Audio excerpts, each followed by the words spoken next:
Welcome to the Empty the Bench Podcast Network's Best of 2024 video series, presented by Playback. While you break out your holiday traditions and enjoy the festivities, join us on a look back that was the year in sports in 2024. This is the Best of Empty the Bench 2024 Part 2 with Nick Morgasen and Tom Albano on the Empty the Bench Podcast Network.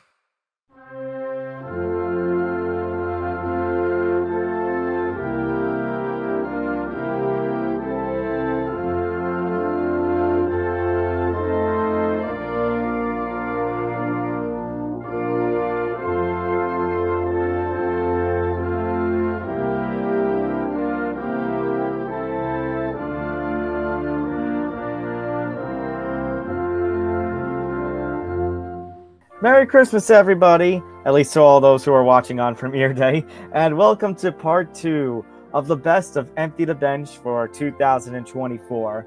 We covered January through June last week, the first half of the year, and now here we're going to focus on the second half, starting from July, going on to December. And just like last year, and well, the year before that, it's always the second half of the year that things usually start to blow up, whether they're continuations from storylines from the first half of the year or just new developing bigger storylines. Yeah, ho, ho, ho, Merry Christmas, the whole 9 yards if I don't lose my voice. We got a lot to get into. We're going to give you the second half of the year. Make sure you like and subscribe to the Empty the Bench Podcast Network. Well, at least this show, Empty the Bench at ETB Sports. Twitter, Instagram, TikTok at ETB Sports. Follow the Empty the Bench Podcast Network at ETB Network on YouTube, youtube.com/ETB Network as well. Please help. We're making the climb. We're making the climb. We're making the climb. And if I keep saying like and subscribe, that button will turn rainbow, which I like. So it'll be a rainbow marathon. Yeah, so check that out as well. Listen to Empty the Bench and all ETB Network podcasts, wherever you get your podcasts. Spotify, Apple Podcasts, Acast, as Zan always says to me, YouTube Premium. Basically, if there's an audio podcasting platform, it's there. Yeah, basically. And then we would be remiss if we did not mention our good friends over at Playback, who came on this year to sponsor us, reached out to us about doing stuff with them. And, well, it's been a fun ride, whether it be watching all the NBA playoffs from earlier this year, the Olympics, watching the NBA stuff right now, or the fight study that Zan, Pat, and I have created and have produced for every pay-per-view for the UFC ever since July, I think. Yeah, and I can also say now that this is the last official piece of content for ETB Sports for the year. MLB spring training and MLB games will be coming next year. So that's a positive. No NFL yet. That's still a long ways away. But you'll have NBA, MLB, more. Hopefully we'll get MMA and UFC fights. I'm kind of hoping. So just make sure you tune in. Playback.tv/ETB Network. Join our growing community. And we have a lot to show you, so join and watch. It's fun. Mm-hmm. Absolutely. All right, let's talk about the best of 2024, Part 2. So, a lot to get into. Let's start from the summertime. Let's start with July and August. So, plenty of stuff happened. In fact, I think our very first episode that's going to be involved in this best of, we had an NBA free agency bonanza. That's usually what happens. The second half of the year always starts with NBA free agency, which gets fun. Two biggest times of the year in the NBA calendar: free agency and the NBA trade deadline. Plain and simple, those are the two biggest times of the year. Mm-hmm. Well, I would even say for the NBA, the summertime was, and not even just for the finals, and we started to talk about this on last week's best of with Part 1. The TV rights deal this time. So when we last left off, the NBA had agreed to its deals with NBC, Amazon Prime, and now they make the Prime deal official here in this part. But oh no, what's that? Is that a lawsuit? I don't have the sound on me anymore because I took it up, but I would have FBI open up. That's really what I wanted to play right now. But basically, there's a huge lawsuit going on. Warner Brothers Discovery says, you can't do that. You can't take our package away. Well, Adam Silver did. Adam Silver went, nah, nah, nah, nah, nah, and took your package away and gave it to Amazon and to NBC. And now we have 3 packages, and basically TNT or Warner Brothers Discovery, I get so annoyed, I still think of it as TNT, is now left with international rights in Germany and Scotland, and so they can air NBA games far, far away from the US, but they can't do it anywhere else. And they get those Mountain West licensed games. We'll talk about that at the end where the resolution comes. But yeah, so that was a big storyline. You know what was an underrated storyline for the NFL? So the extension talk kind of started. It started on part 1 last week, where we had like Tua and Jordan Love, Brandon Ayuk, who gets resolved here in part 2. But we also involved this team. Goddamn Cowboy. Of course. It wouldn't be a best of or ETB without it. Yeah, because we had all the CeeDee Lamb drama start up. Is he gonna get an extension or is he not? And of course, how did it end? I need you, CeeDee. I really need you. I love you, CeeDee. I mean, he needed both, and ironically, both have gotten hurt in some way, shape, or form during this NFL season. That entire team has just collapsed. They've been held together by what? Glue sticks and scotch tape? We're still gonna make the playoff, Mr. Morgasen. Yes. Yeah, good luck, Jerry, with that. Let me know how that ended. Oh, wait, you're going to miss the playoffs. I'm going to fire Mike McCarthy at the end of the year. Even though he's now reporting that he might want him back. I love you, Mike McCarthy. It's a bad year. It's just a bad year. How many bad years in a row have you had? We're going to be all in again. Just like you and Zeke, right? Yeah, baby.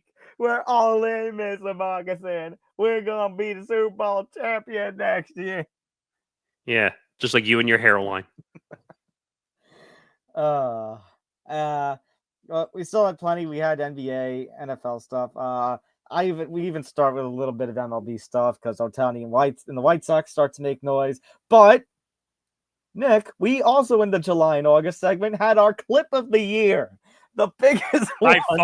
By far. The biggest one I think we've ever had that was in hundreds of thousands of views, at least on the TikTok end, on the ETB network, the network's social media account. And that was one involving Tom Brady. No, nothing about anything on the field. No, nothing about what he's doing in retirement. Or nothing about deflated footballs. No, it was about the divorce proceedings with Gisele. Yeah, so I was just looking, by the way, on our network TikTok account. Yeah. It's almost at 93,500 views. Jeez. We've had some funny clips go viral in such a way. That one, by the way, what's interesting about that one, comments up the wazoo. Yeah. On that one. It wasn't just likes and whatever that other button does, which I don't understand, but like it was comments. What? Oh, the bookmark. Mm-hmm. So there were 84 responses on it, and it was liked over 1,200 times. Like holy crap! Like, so that was an interesting one. Gisele tried to run away, and Tom Brady basically said, "No, no, no, not today." Well, Gisele tried to get stuff from Tom Brady, only to find out that the house, etc., were all in Brady's mother's name. Yeah, that made you and I laugh for about a month, at least. Like, we just could not stop laughing about it. And you know what?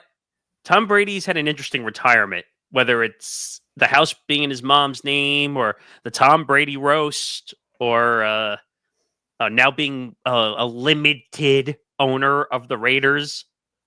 It's been an interesting retirement. been an interesting retirement. And it's been an interesting 2024, and that just continues. So, yeah, get to see all of that with these clips right here. I'm basically going to tell you what I think this means. What I think this means is he and Bronny do whatever they do this season.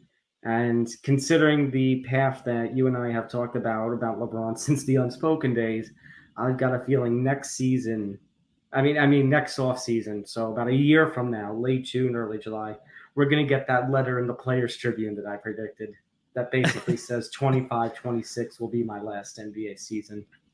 Well, I was going to hold on the Bronny James news for a second because it kind of has to do with what we're talking about. But but the whole LeBron James situation is just funny to me because he's like, apparently he called Klay Thompson right at the beginning of free agency and said, "Hey, Klay, I know you're not happy anymore in Golden State."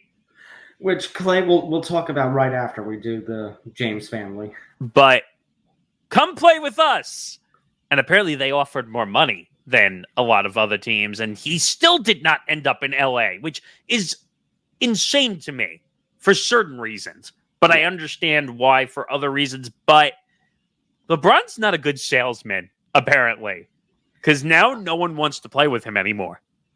I mean, what did I say last week? With Bronny being there, LeBron being there, JJ Redick being there, it's going to turn into a circus. And I don't think people want to be part of the LeBron James circus anymore. I think they're realizing it's not a good. Basically, they're going to end up cleaning up elephant shit instead of doing what they want to do there. Well, I'll talk about it with Klay Thompson, but to some people at this point, it's not a matter of playing with their friends or playing with other stars. You know what it is about? Two things: one, money, and two. Well, rings, but I don't know. And again, let's say Klay magically ended up in LA with the Lakers. They're not winning a title. That doesn't put them over the top. He was having conversations with the Clippers. He had an opt-in. He was trying to figure out if he was going to stay. Then he was possibly going to opt in and then be traded. That was a whole nother thing. Lawrence Frank, who I know all too well, who used to be the head coach of the Nets, then made his way all the way up into the front office for the Clippers, comes out, and the Clippers put out one of the weirdest statements of all time. And I don't have the statement in front of me at the moment, but basically the Clippers released a statement on Paul George basically saying that he's no longer with the Clippers organization. And I was like, wait, what? Why would you release that type of statement? And basically they were saying, oh, we're happy to have him, blah, blah, blah, blah, blah. And then we said, all right, well, there's only one team that's really going after him, and it's Philadelphia.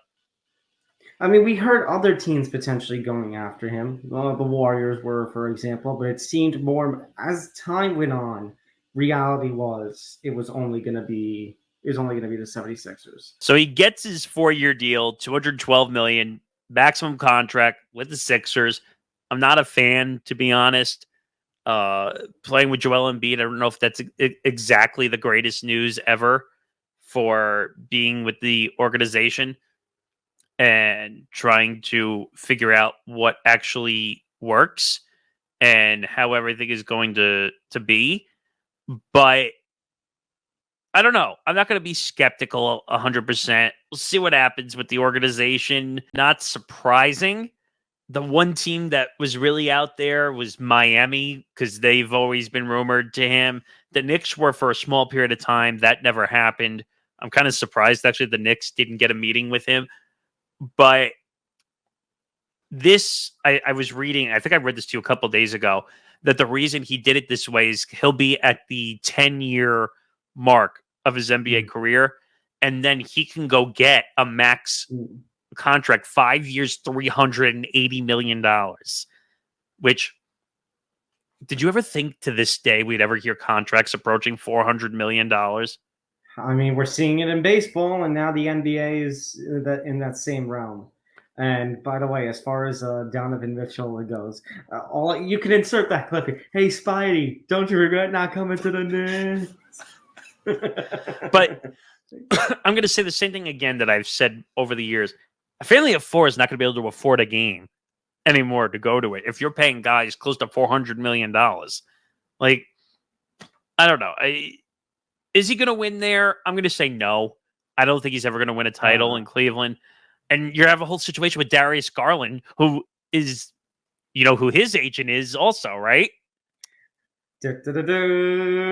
Rich Paul. The one thing I told you that I'm worried about in this situation is being an athlete. Will they cut him a break? Which I hope they do not. I hope he gets a maximum sentence and we don't hear from him again. But or somehow the charges just get dropped one day. And the other thing I'm worried about, which I brought up to you, and I'm sure we're going to talk about it, is will we have an A-Rod situation all over again where the MLBPA, by the letter of the law, has to defend everybody that was a major league player? This isn't just physical abuse. It was psychological abuse as well. Well, do you understand what that does to a person? Yeah, I mean, it affects them when they become an adult and in older years down the road. The other point... No, but let me add to it because I said I was going to go back. The sick part is the mother supposedly turned a blind eye to it. She got paid. She got paid by Wander Franco, and now the investigators not only are charging Wander Franco, they're also charging the mother with money laundering. She allowed the abuse to happen. You know the expression "pick your battles."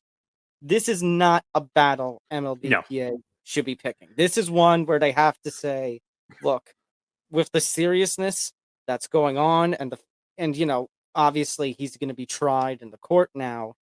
Like, there is a point where you just gotta wash your hands and say, adios, see ya. We're talking about serious jail time here. And his career is over. It's over. He's never coming back to Major League Baseball. Ever. No, if LBPA defends him, like if he is found formally guilty by the courts, he gets sentenced. And the MLBPA tries to defend, fight back against the Rays trying to avoid for actions that some would argue is worse than murder. The actions that some people, prisoners would argue is worse than murder because they attack people in prisons for that. Right.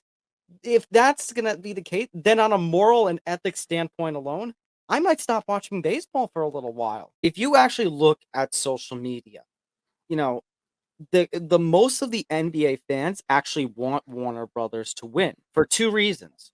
One, because it's a streaming platform, and we've had our discussion about sports leagues going over to the streaming and what that does for certain audiences. And number two, because people want the inside the NBA to remain intact.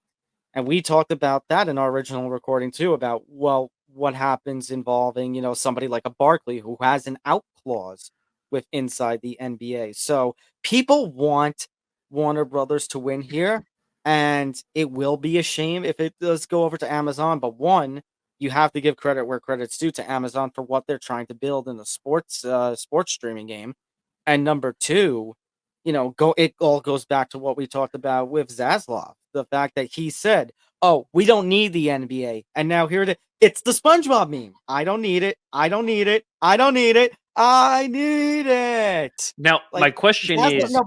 sorry to interrupt. I said my point is just, if Warner Brothers loses the NBA and the fans are outcrying and everything, they have nobody to blame but Zaslav.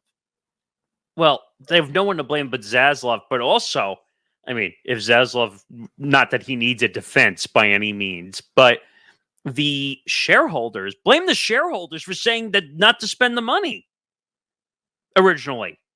Because the shareholders basically say, why are we going to pay an exorbitant amount of money when we're not getting a big enough return on the money? I don't agree with it, by the way. But now, all of a sudden, you know what probably happened? And I said this on the original recording, too. The stock tanked big time. And the shareholders finally had to come to you-know-what moment and said... come to Jesus moment. Come to Jesus moment. And basically said... Oh, God. No, say like, hey, oh, crap, we kind of need the NBA here.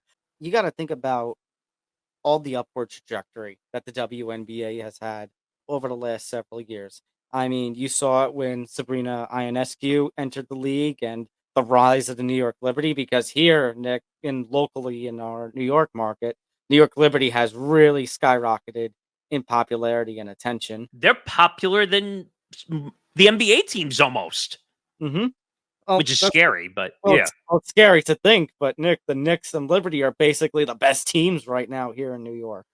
Like, don't even get us started about the Yankees. The Las Vegas Aces have had quite the rise, and now They're back-to-back champs. Yeah, and now they're going for a three-peat. First time since the 90s. Yep. Yeah. And then, of course, the rise of Caitlin Clark and Angel Reese and all that they've done for the product since they got drafted into the league. I mean, you were talking about this in the original recording, but like Caitlin Clark and Angel Reese, no matter what you think of them on the court, no matter what you think of them and their personalities, every time they see a little girl basically coming up to them, anytime they see any fans coming up to them, they're talking with them, they're shining, like they are promoting such a positive image for the league right now, and they are trying to spread the popularity of this league, and they're doing a freaking fantastic job being the faces of this league for two rookies. You started to say it. There are 12 all-stars. All-stars. When we say all-stars, every player on this team is an all-star in the NBA. You don't see that very often across any professional sport, or even for the Olympics. Even FIBA, when we competed in that, is all stars. Like, and you have to remember, in the NBA, it's 48 minutes. In the Olympics, it's 40. You have 8 less minutes. That makes a significant difference. They could have gotten in 2 more players with an extra 8 minutes because it's more real estate to cover. But the memes were just incredible. The tweets were just incredible when it came to, all right, Jason Tatum, how many are you getting the Gatorade and towels double on the bench over there? It was all funny and fun in games, but like when you have someone who's probably, if not the top 5 or the top 2 or 3 players in the NBA right now, is sitting on your bench and not moving. And then we saw reports from Keith Smith, who we know well from the show, was saying that, he's sick. Or I'm like, but that didn't seem right, because if he was sick, maybe he wouldn't be on the bench there at all. So then we get the reports after the game that Steve Kerr says, he's a healthy scratch. It was basically a calculated effort against Team Serbia, who's a bigger team. Right. And I get it. I mean, Team Serbia has Jokic, who's now a 2-time league MVP and is one of the faces of this league. But he had the big game. Yeah, but Steve Kerr admitted afterwards. He's like, I feel kind of stupid, honestly. Well, if you feel stupid, why'd you do it in the first place? Is my question. You know what? Michaela Skinner is a hack. I'm sorry. Suni Lee also, by the way, just a few hours ago, she took her own shot at Michaela. Yeah, because Michaela has no leg to stand on. One, I think Michaela is jealous that no leg gymnastics. Oh, I wasn't even trying to do that. That's the first time I actually tried to make a joke and it didn't actually meant to be made. But I could say there was no skin off her nose, but that's a whole different issue. But my point is, you're welcome. My point is that Michaela's skin is a hack. I don't care if it hurts her feelings or whatever, but when you say dumb shit and call people lazy, when you said it yourself earlier, that Simone is probably one of the hardest working USA gymnasts out there. And if she's lazy, then what is everybody else? I don't want to know. If Simone Biles is lazy, then the rest of the world, I mean, maybe we're just all the world of sloths, Nick. Maybe. We could be. But you know what? Like, I don't feel bad for Michaela. She got what she deserved. And then Simone went on Twitter or X and said like 2 hours after it happened, oops, I got blocked. Like quite literally. And I'm like, well, you didn't need her anyway. Let her be in her own little Olympic bubble by herself. They paid Debo. They've paid McCaffrey. Well, McCaffrey, I McCaffrey think just got paid. he Yeah. just got paid, and they acquired a big enough contract already when Carolina first gave him that contract. Right. And now you kind of talked about, I think, an episode or two ago, they're going to be in a situation very soon where they got to talk about Brock Purdy and what. Oh no, they're going to have to pay Brock Purdy. It's not going to be these lottery contracts, but he's going to have to get paid fair value. Right. I was going to say, if Jordan Love off one season is getting $220 million, Tua, like you mentioned last week, all the injury is $212 million. What's Brock Purdy going to command after getting to a Super Bowl and just leading that team? You know, you would think they would have gone down after Jimmy G left after the 20 Super Bowl, but Brock has kept them in there this time. But let's be honest about one thing. Brock Purdy is not Tua or Jordan Love. Yes, I agree on that. But you're going to have to give him fair market value. So whatever the average is which is still going to be high.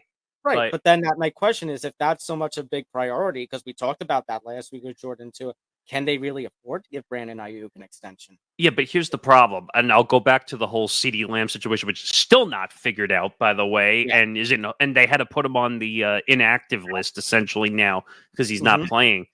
And Dak's active, but his contract situation also still isn't figured out. I think there's similarities, if you catch on to what I'm bringing up here, that he needs Brandon Ayuk to perform. That's the big thing here. There's no Brandon Ayuk. He's the lead wide receiver that they have. Yeah. No. I would say Brandon Ayuk is a better guy than Debo. If he had COVID, why was he given the choice to race? That was going to be my point to you. Like, I know you and certain other people maybe want to shame him for this, but really the person you need to shame for a situation like this, if you're going to be upset, because first of all, I think all those protocols and stuff are kind of done because COVID's a cold now.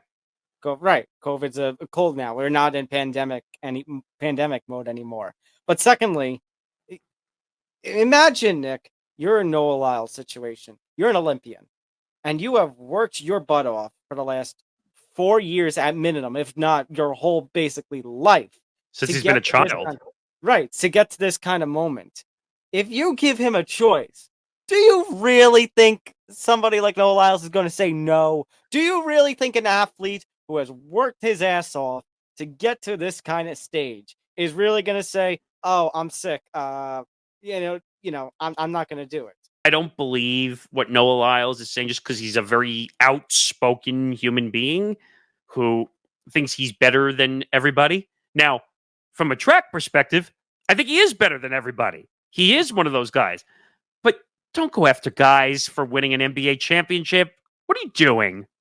The whole world championship controversy is just silly, and something like this, I mean, it's all just a bunch of silliness. And Noah, I'm going to say this to you right now as I look at this screen. Okay, you're only relevant every 4 years. Upon further investigation, Gisele discovered that Tom had transferred all of his assets into his mother's name. And I was like, wait, what? And so legally, this meant that Tom himself owned no property or wealth. So money, either. Consequently, Gisele had no legal claim to any of these assets since they were registered under his mother's name. It makes it impossible for her to claim anything from Tom's estate. What? Hold on. Where is Shots fired! Shots fired! I mean, yeah, quite literally. Emotional damage. That's I can go all day. That's the one I was expecting. So now the divorce settlement process will likely involve a thorough assessment of all assets, including any that might be indirectly controlled by Brady. Both parties may need to negotiate to reach a fair settlement, and if they can't agree, the case could again go to court. Yeah. All I can say is I wonder if Tom Brady will make any sort of references to these when he starts with Fox next month. All the Gisele jokes have been unfortunate. I mean, And again, I wonder if Tom will make some sort of comment that's gonna, kind of reference Giselle in, an indirect manner, and then you're gonna see NFL Twitter going, "Oh," like a bunch of teenage boys. where they go flying across the screen, whatever that meme is called. Yeah. Woo! Woo! If he had taken this offer that supposedly has been out there, would have made him the NFL's second highest paid wide receiver behind only Justin Jefferson, who makes $35 million annually. And in my opinion, I think CeeDee Lamb is a better player than Justin Jefferson. Really? I do. I think he brings more value to the Cowboys than Justin Jefferson brings value to the Vikings. What about talent? I feel like Justin Jefferson, with the wild catches that he makes and just the unbelievable yardage he can get, I think he's a hell of a talent. I never said he wasn't talented. He's a really good. They're both really good wide receivers. They're both 20. They're both, I think, 2020 first round picks. Yeah, but they're both 20. But I'll tell you right now, we've seen them somewhat win games without Justin Jefferson on the run game. If you take CeeDee Lamb away from the Cowboys, they're not winning. The stats prove that they just don't win without him on the field at all. And Dak is a different quarterback without CeeDee Lamb. So I think Dak Prescott is a good quarterback. I think he's an okay quarterback. I think he's decent. But I think CeeDee Lamb does bring him up to another level. And it goes back to something we talked about weeks ago. I think when we first talked about the CeeDee Lamb extension holdout controversy, and that Dak Prescott is going to be a free agent at the end of the season. So both of these guys are looking to get paid, and yet both of these guys also They're clashing. They need each other. They need each other. Well, I think the other issue, my gut, by the way, tells me is that Dak is not going to be back after this year. I just think that Jerry is going to play too many games, and I think Dak is going to learn from the CD situation and say, I'm not sitting through this shit. I'm not dealing with this. I'm out of here. I think that's what's going to happen if they play games, especially if CD is not signed. Like, say that he misses games, which we're getting a little close to that scenario. Yeah, we are. Now, will there be a 11th hour midnight deal? But he's not in training camp. Anyone is silly or is living under a rock to say that CeeDee Lamb was not training off site somewhere to get ready for the season. I mean, is he sitting out? Yes. So obviously, is he going to be behind the playbook for the first game or two? He could be. We don't know that for sure, but he had to be paid. It would have caused a chain reaction for Dak if CeeDee Lamb did not get paid. Right. So, I mean, there's a couple of things. I did a whole short video on this, and there's a couple of different things. Like this, you're right. CeeDee Lamb did need to get paid. I mean, the second half of the season, after the bye week last season, he surged up so much. And he's so young. And obviously, if you're Jerry Jones, you're going to want CeeDee Lamb to be one of your core, a piece of your core for the future. Obviously, you have the running back situation you have to play out. The Cowboys, if you saw the NFC preview I did with Zan, Pat, and Grant, we talked about their lines on defense and such. They lost a number of pieces that there's still questions about that, but you definitely need a CD as part of your future. Now the questions are going to be what happens to all these other receivers that we have questions about. What's going to happen with Dak Prescott? This has been a topic that's been talked about on MLB Twitter, on MLB Network. It's this idea with Judge and Ohtani, and you're looking at the legendary paces that they're doing. And the idea of, does any of that matter if they're not hoisting a pennant, let alone winning a ring? I know Derek Jeter had the comment about Aaron Judge locally here in New York about that. But look, let's celebrate some of these athletes when they are putting up the legendary accomplishments that we rarely ever see. I mean, Judge is a beast of a player in his own right, getting the amount of home runs that he does while maintaining, by the way, it's not like he's a home run or strikeout hitter. It's Aaron Judge is getting all these home runs while maintaining a 300 plus batting average. Same for Juan Soto. Shohei Ohtani, I don't know his batting average off the top of my head, but he's pulling off incredible numbers. let's celebrate these guys while we have them and celebrate their accomplishments. Does it stink? Does it stink when you don't win a ring or hoist a pennant? Absolutely. Does it take a little wind out of the sails of the season? A little bit. But it's not like you can't say it never happened. The whole argument of and I hear it on sports talk radio all day, every day. Well, Aaron Judge's year is not impressive unless the Yankees make a run to the World Series and win it. And I'm like, what are you talking about? What do you mean the season's not impressive? Aaron Judge is not the manager. Aaron Judge is not the general manager. Shohei Ohtani is not the manager, GM of his team. They can only do so much. Nick, at the time we're recording this, they have lost 101 games. Again, we're not out of August yet. You suck. I mean, they're so bad. Like, it's not. I saw a a John Heyman tweet, which you and I were laughing about earlier, where he said they're 35 and a half games out of fourth place. Out of fourth place.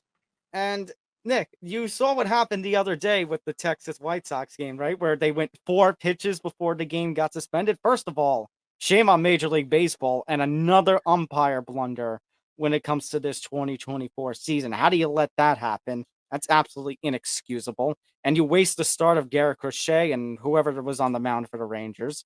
But second of all, I mean, even God doesn't want the White Sox playing. Even God is tired of them playing. He's just like, I'm done. See you later. I'm tired of this shit. I don't want to see crappy baseball anymore. Like, to God, it's basically Emotional damage. like seriously, like it's unreal. And Nick, I'm gonna be very honest. They could have a miracle September and avoid the tying or breaking the Mets 120 loss season. I still think the White Sox are probably the worst team in Major League Baseball history. Because at least what you can say, because LaGracca was making this defense the other day, and I kind of side with that 1962 Mets, that was their first season. That was an expansion season. Obviously, in most cases with an expansion team, especially in baseball, you're going to go through growing pains. 20 years ago, they were the World Series champions. 10 years ago, they were going towards the basement. And then reiterating that point I said a couple weeks ago, they were getting all that talent. Moncada, Tim Anderson. They were supposed to be the dominant force of the AL Central in this decade. And look where they are. Welcome back. That was July and August. And now it's time for the big gazunga, September and October. all right, Sheldon. I said gazunga, not bazinga. Oh, sorry. Headline after headline after headline. This was an incredible 2 months. Incredible in some regards, disappointing and sad in others. We've had the highs of the highs, whether it be Shohei Ohtani making history and becoming the first 50-50 player, or whether it be, some of the lows. And there were plenty of lows. I would say another high, maybe the Cat trade, but I'm a Knicks fan, you're a Nets fan, so maybe not all good on that regard. But we had tragedies in here too. The Gaudreau brothers getting killed, Ricky Pearsall getting shot. Just some Pete Rose passing away. Mutombo. Mutombo passed away. Tua and his concussion and all the scares that happened, all the debate that happened.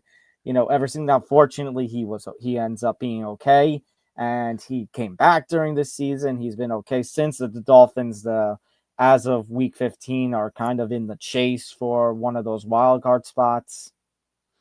Yeah, I mean, incredible 2 months. Also, the Adrian Wojnarowski retirement from ESPN. Well, that was him going to be the GM of St. Bonaventure, which I believe is his alma mater. Yeah, and then we find out in an update recently. Yeah, we never got the chance to talk about this because our last episode, we were so focused on Hot Stove, and I don't think it broke until after our last episode was all planned and recorded. Yeah, I think it was gone after we had already had the episode planned, but they told him basically that it's not to be worried about right now.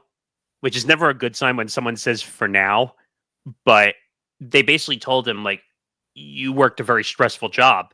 He did work a very stressful job. Because being an insider is not an easy job. No. Like, I feel for Woj and Schefter and Ian Rappaport and I don't know, who am I missing? Shams. Like, I mean, they get paid millions of dollars, but think about their lives. What do they have? Like 3 phones and like they have to shower with the phones. Well, let's say he basically talked about that he was done living this life when we talked about him leaving for St. Bonaventure. And then as it turns out afterwards, he gets a cancer diagnosis. I mean, I give him a lot of credit because he left $20 million on the table at ESPN to take a job that pays $75,000 a year. But I don't think Woj is not worrying about that. Yeah, he's not worried. I think he's financially stable. He's fine. He's done his time. And he's reached a point where, like he even reflected, just ain't worth it. Right. And I could see in the next 5 to 10 years, Shams being at that unfortunate stage in life where you're just like, how long can I keep this up? Not going on vacations, not living a personal life, not being able to do things. I know. It's just, I'm fortunate. I feel fortunate that Woj is okay right now. And he's able to live a life without having all this stress. So glad for him. I kind of want to be on a little bit of a happier note, although I don't know how happy you're going to be, because also in the month of September and October, RELAX.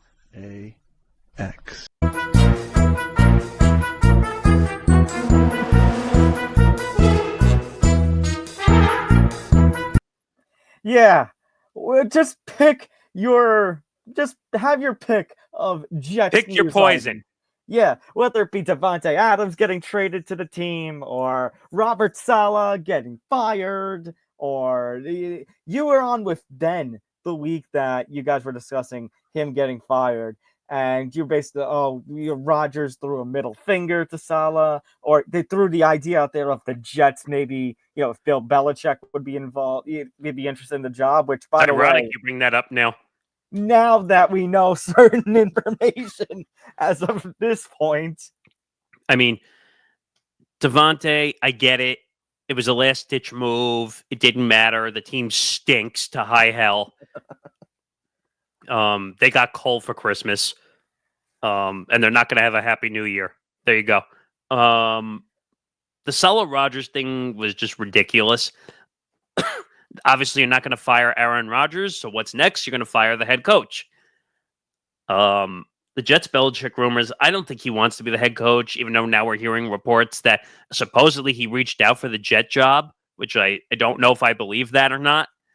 Unless he's just doing that for good PR. I don't know. Unless he was doing that just to resign after one day again. Maybe. You never know.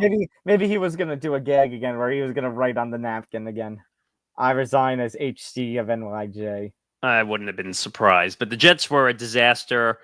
I mean, and I'll throw one more at you.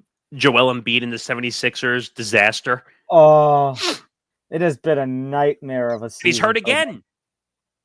As of the time we're recording this, which is mid-December, he just got hurt again. Apparently it's a facial fracture. I was like, what? This guy gets creatively injured every year. Is he going to have the mask again? Did he have the mask? Or was that somebody else? No, that was either LeBron or Harden, I think. But no, Joel Embiid had a face mask. It's good. He should hide his identity. He's not good. 2022. I knew it. 2022, he had the face mask. He should wear a mask anyway. Hide his identity. He's not a good NBA player. Then have him become the Batman. Well, LeBron tried, and then he got fined because apparently he tried to make the mask too cool, and the NBA said no.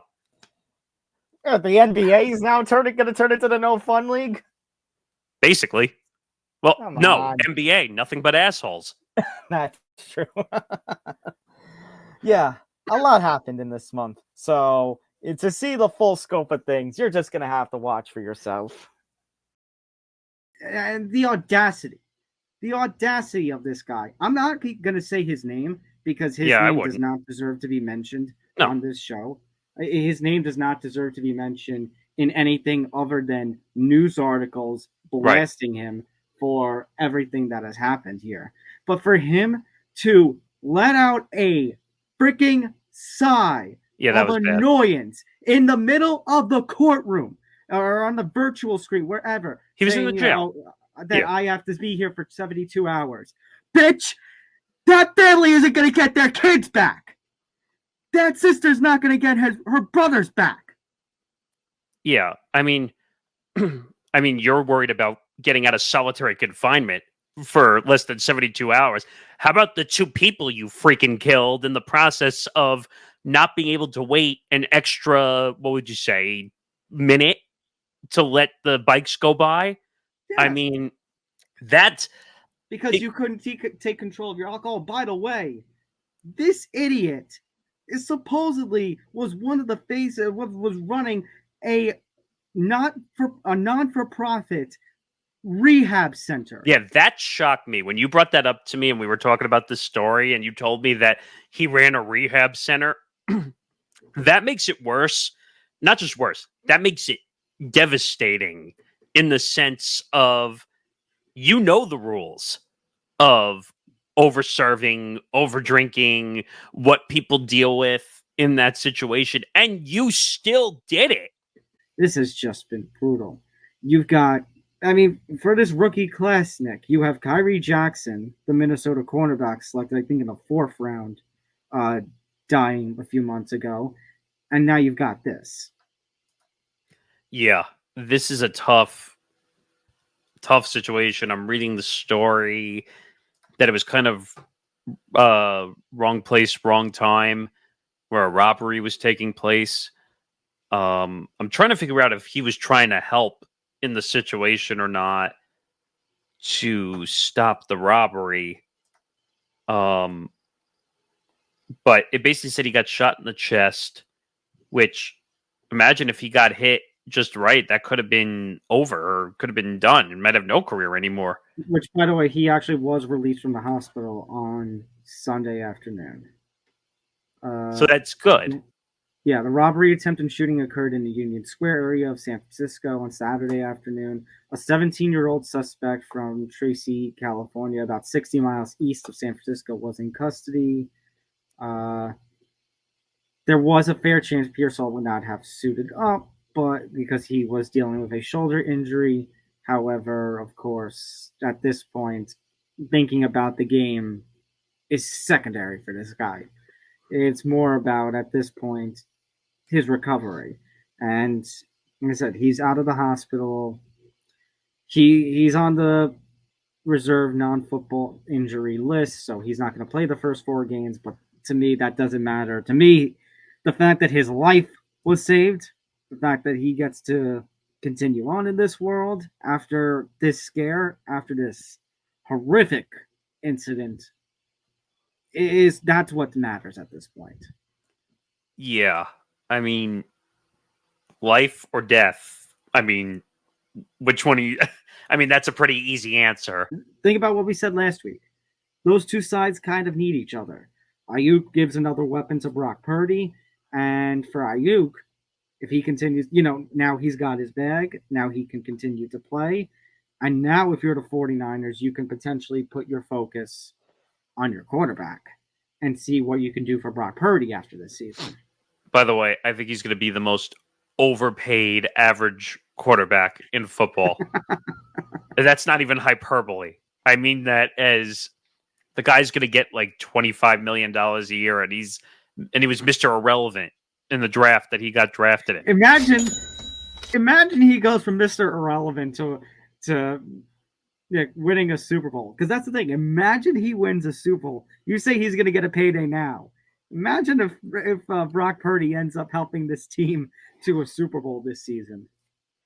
I mean, I think the Super Bowl is going to be more won on the pieces around Brock Purdy.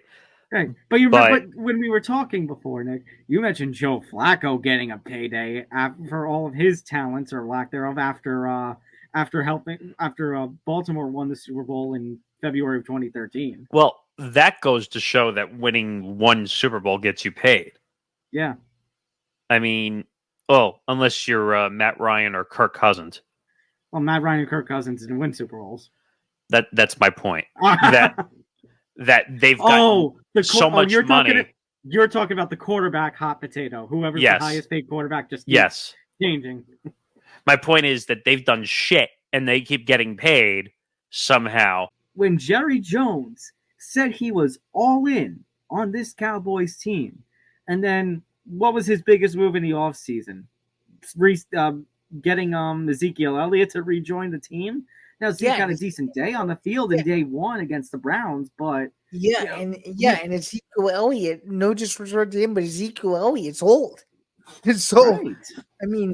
I mean, is he really of the same usage that he was a couple of years ago? I would say no, personally. No, and that's the thing. He looked fine when it comes to week one against the Browns, but you look at this team and you're like, really? Is this team really built for the Super Bowl? I mean, if you look at the division, it's clearly going to win the division. It's either going to be them or the Eagles. And if the Eagles somehow win the division, the Cowboys are going to get a wild card seed. It's going to be a playoff team. Yeah, and the Cowboys might even win the wild card game, depending on who they play, regardless of if they have to go on the road. Right. So my point is, everyone can bitch and moan all they want with this Dak Prescott deal. And I'm saying this as a Giants fan. And you know how much I really love the Cowboys and love Dak Prescott. But Dak is not that bad of a quarterback. And everything on this team and its failures and such do not exclusively fall on him. I didn't know that Dak Prescott could also make up for all of the defensive holes that are now there on the team after losing all those pieces in the offseason. He's got to retire. It's too many concussions. They talk about how it's not now they're worried about. It's 15, 20 years from now after having all these documented concussions. And the reason I say that is we don't know how many off-site concussions Tua has had. And actually, his concussions go all the way back to Alabama, where he had one. So he started his NFL career with concussion issues. I really don't want to see him retire. At the same time, I am very concerned about his health. So he really wants to be involved with the NFL. He still wants to play. But, I mean, he's going to meet with neurologists later this week. And I hope he takes the opinions of those neurologists with an extreme amount of, care and consideration. Because this is not just, like you said, I don't want to see him retire. At the same time, what I want to see is that a post-playing career, he's not suffering so much. I mean, you want the guy to remember his life 15 or 20 years from now, not have memory issues like we've seen some NFL players have. You want quality, you want the best kind of quality of life possible for these players. Not just Tua, but for all NFL players once their playing days are done. And he's got young kids in school. Like, you keep taking hits, you're not going to remember what's going on in life. Now, he's got a weird contract stipulation because people are going to say it's not about the money, unfortunately. And I'm not saying me, but I'm saying, unfortunately, it is a business still, the NFL. But the way his contract stipulation works is if he's declared, like if the doctors come out and say, you're finished, you can't take any more hits, he gets every single penny of that contract. I said this during that I said he's going to either get benched or he's going to get cut at the end of the year. I think this happened a lot sooner than we expected, though. Now, the one thing I will say is the Panthers ownership, or Panthers brass, however you want to refer to it, is trash. Complete trash. And who's their owner again? Richardson is their owner? No, I thought Richardson got moved out at Stepper. Or is it Tepper now? I'm looking It's that separate. up. It's separate. David Tepper. Okay. But is he the same guy who threw the beer down on the... Yes. Yes. Okay, so we're talking about a bad guy. Just a really bad guy in general. And I don't know who made the choice. I'm assuming it's him. It's his team. If he chose to bench him, I don't know. But There's no clarification. Now, as of the time we're recording this, there's no clarification on who made the call. So I never liked him out of school. I don't think he had the exact game to be a number one overall pick. Who were the other quarterbacks? Do you remember who was taken at the top with him or no? So this would be 2023. So that would be C.J. Stroud. I mean, oops is what I would say at the top of that draft. Imagine if you could have had C.J. Stroud now. Right, because then the Houston Texans took Stroud at 2 and then took Will Anderson at 3. Back-to-back Rookie of the Year picks. I mean, it's crazy, right? I mean, I don't think Bryce Young is going to last in the NFL very long. I think the Panthers and then Anthony Richardson, of course, but I don't want to forget him.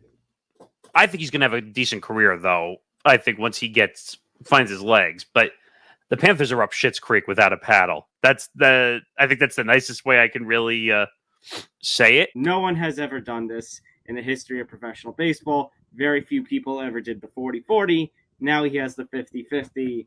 Who knows? Maybe the way that he plays, because he's such a freak of nature athlete, he'll get 60-60 by the time the MLB season finally finishes on Sunday.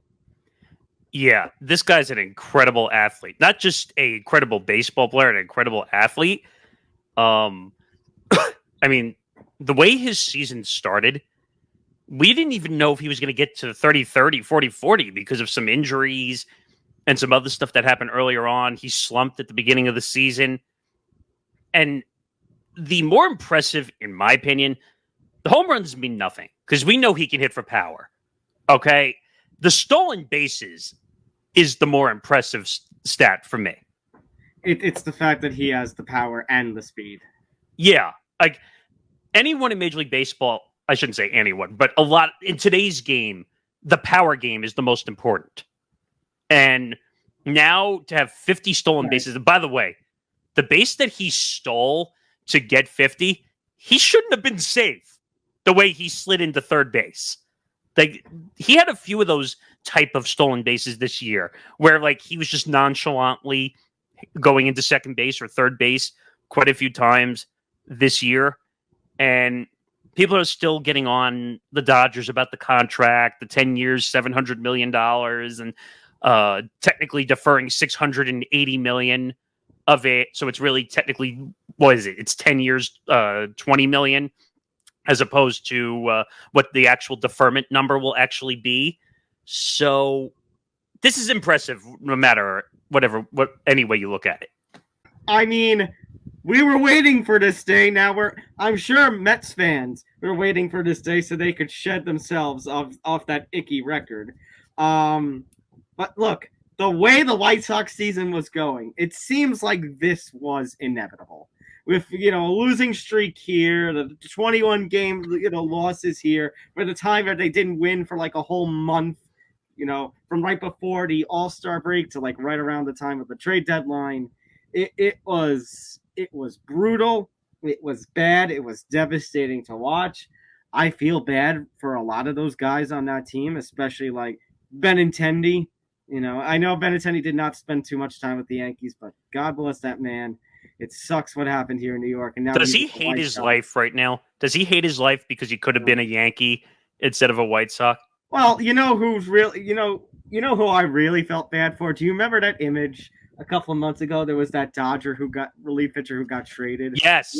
And you saw him like in his first game, you saw him in the bullpen as the White Sox was getting killed or blew a lead. And he's just like, yes.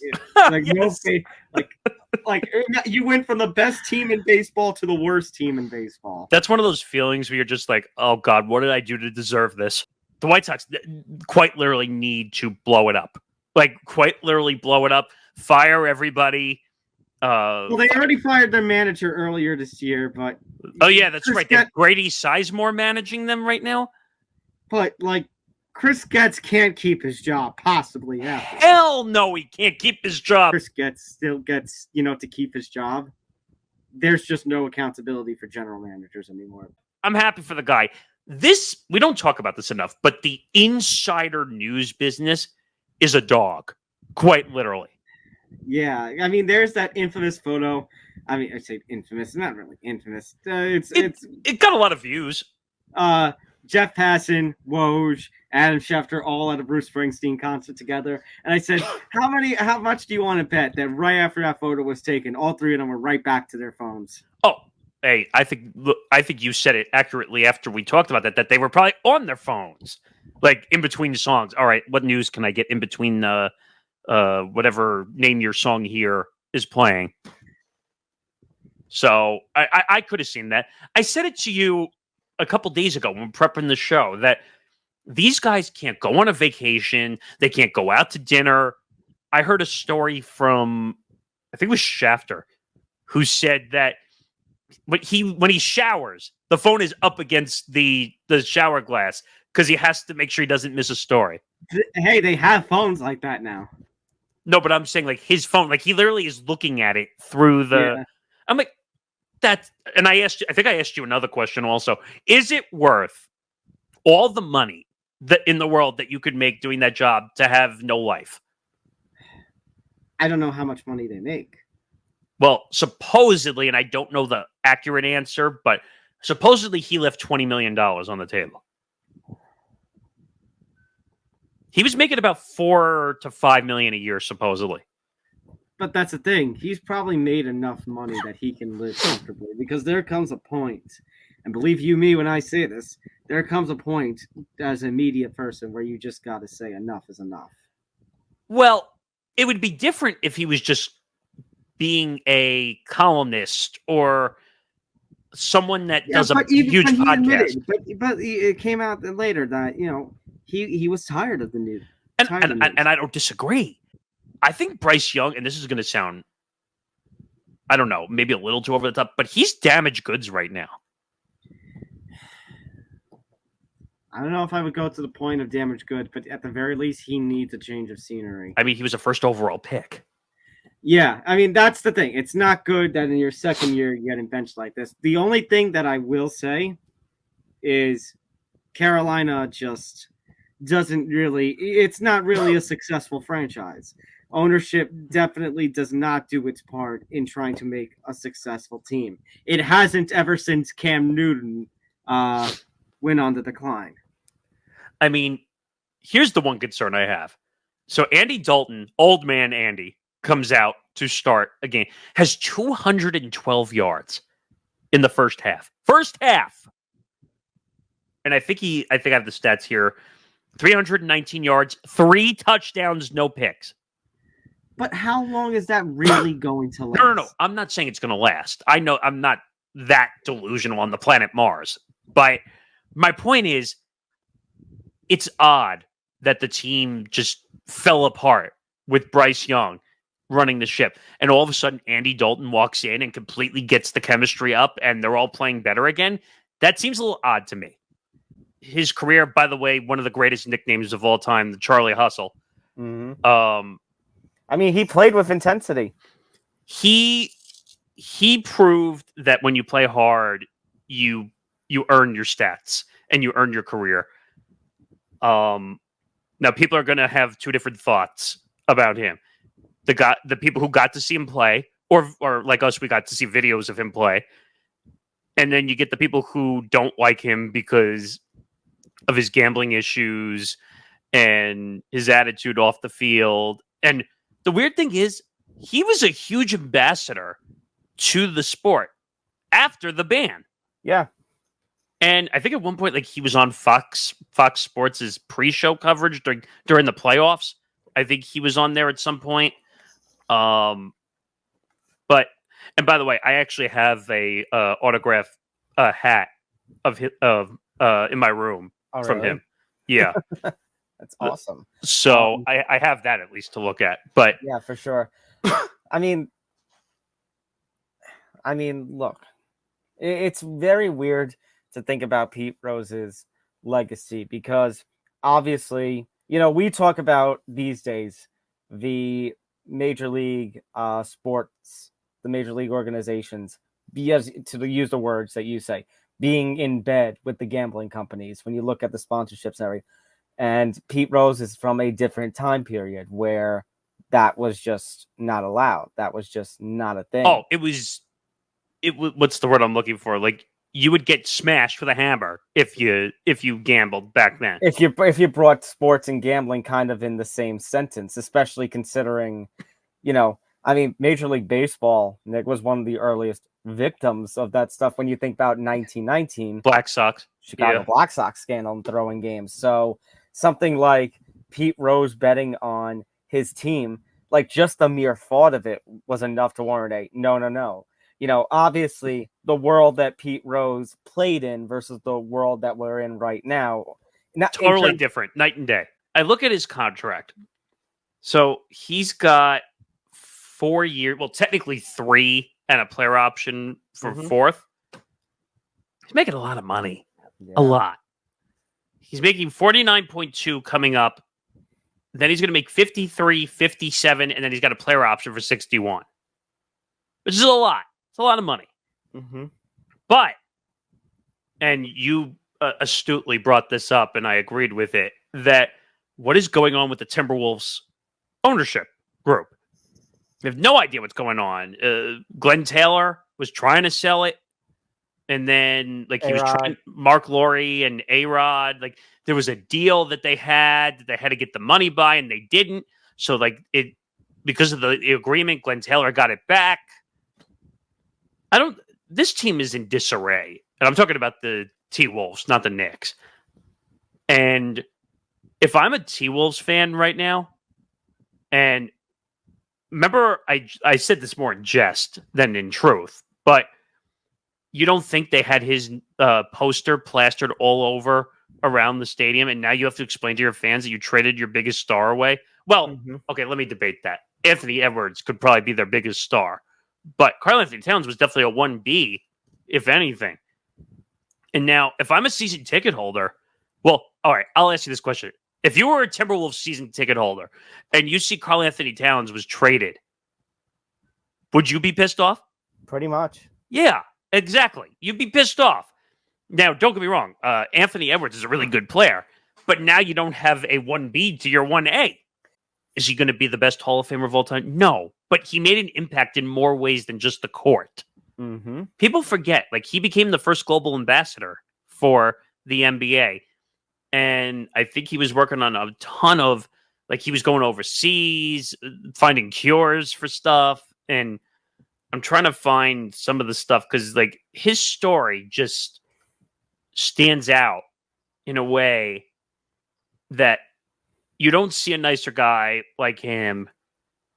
I was going to say, I've heard nothing but just how sweet of a man that he was off the court. Yeah, so he was an ambassador, a sportsman, a humanitarian. Grew up, was born in Congo. Right. Republic of Congo. So he was a 4-time Defensive Player of the Year, an 8-time All-Star, and one of the very few to have their jersey retired by multiple franchises. The rebounds and the blocks was what he was known for. 4-time Defensive Player of the Year. Retired, but his number was retired by the Hawks and by the Nuggets. Also, it says 8-time All-Star. Yeah, it says he was also one of the patron saints of Basketball Without Borders. He traveled everywhere, all over the world to grow the game. Nick, I wonder how it feels because your team has a certain somebody that's connected to Devontae Adams, quite literally on the football field, connecting passes with him. RELAX. This is the first time I actually have to say, yeah, I agree. I can't deny it. If it happens, it makes the team better. But what are you giving up for him, though? That's the $100 million question. Wasn't the latest reports that it's something like a third? They were saying a third, but with all the competition, I think eventually it'll be a first. Well, you say competition because I think there is one team that's going to be. There's one logical team that makes 100% sense here. Now, under most circumstances, I would say it's not logical because it's forming just the super team and stuff. But now that the Chiefs, I think Rashee Rice is probably going to be done for the year at this point. I don't know I if would that say was- so.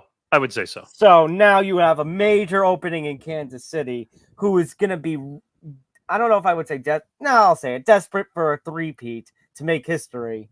I mean, I don't know if they're desperate for three-peat. They'd be happy if they won Yeah. 3 in a row, but They're craving it. They're salivating. I mean, it would be the first time, I think, right? Yeah, first time. So they're gonna want, they want to be the evil empire of the NFL. They want. They've had bad luck, though. They've had bad luck with injuries. They lost Pacheco, who might come back at the end of the season, but who knows? Now they lose Rice, which I think that was an actual torn ACL, if I'm not mistaken. Mhm. So that's usually a season ender. Usually, they need Devontae Adams more than the Jets. Aaron Rodgers in the offseason purposely missed mandatory minicamp. And people are not calling that out enough. Like, that basically was an FU to Robert Saleh. I'm not listening to you. I'm the leader of this team, not you. Wouldn't you want to be motivated to pretty much go to get all that extra work early? And if you're not kind of getting that extra work early, part of me tells me something that pretty much we all didn't know until now. And it's saying, listen, I want to do my own thing. I want to be the boss. And he's just like, well, if I don't show up, and apparently, wasn't it one of the absences that he had unexcused or something on it? He was in Egypt for part of it. So I think, obviously, we're just pretty much playing hypotheticals here, but he essentially just didn't want to be around the guy during the whole round off season. That's pretty much what it tells me. Well, no, he was in Egypt. He was on a vacation when he was supposed to be at mandatory minicamp.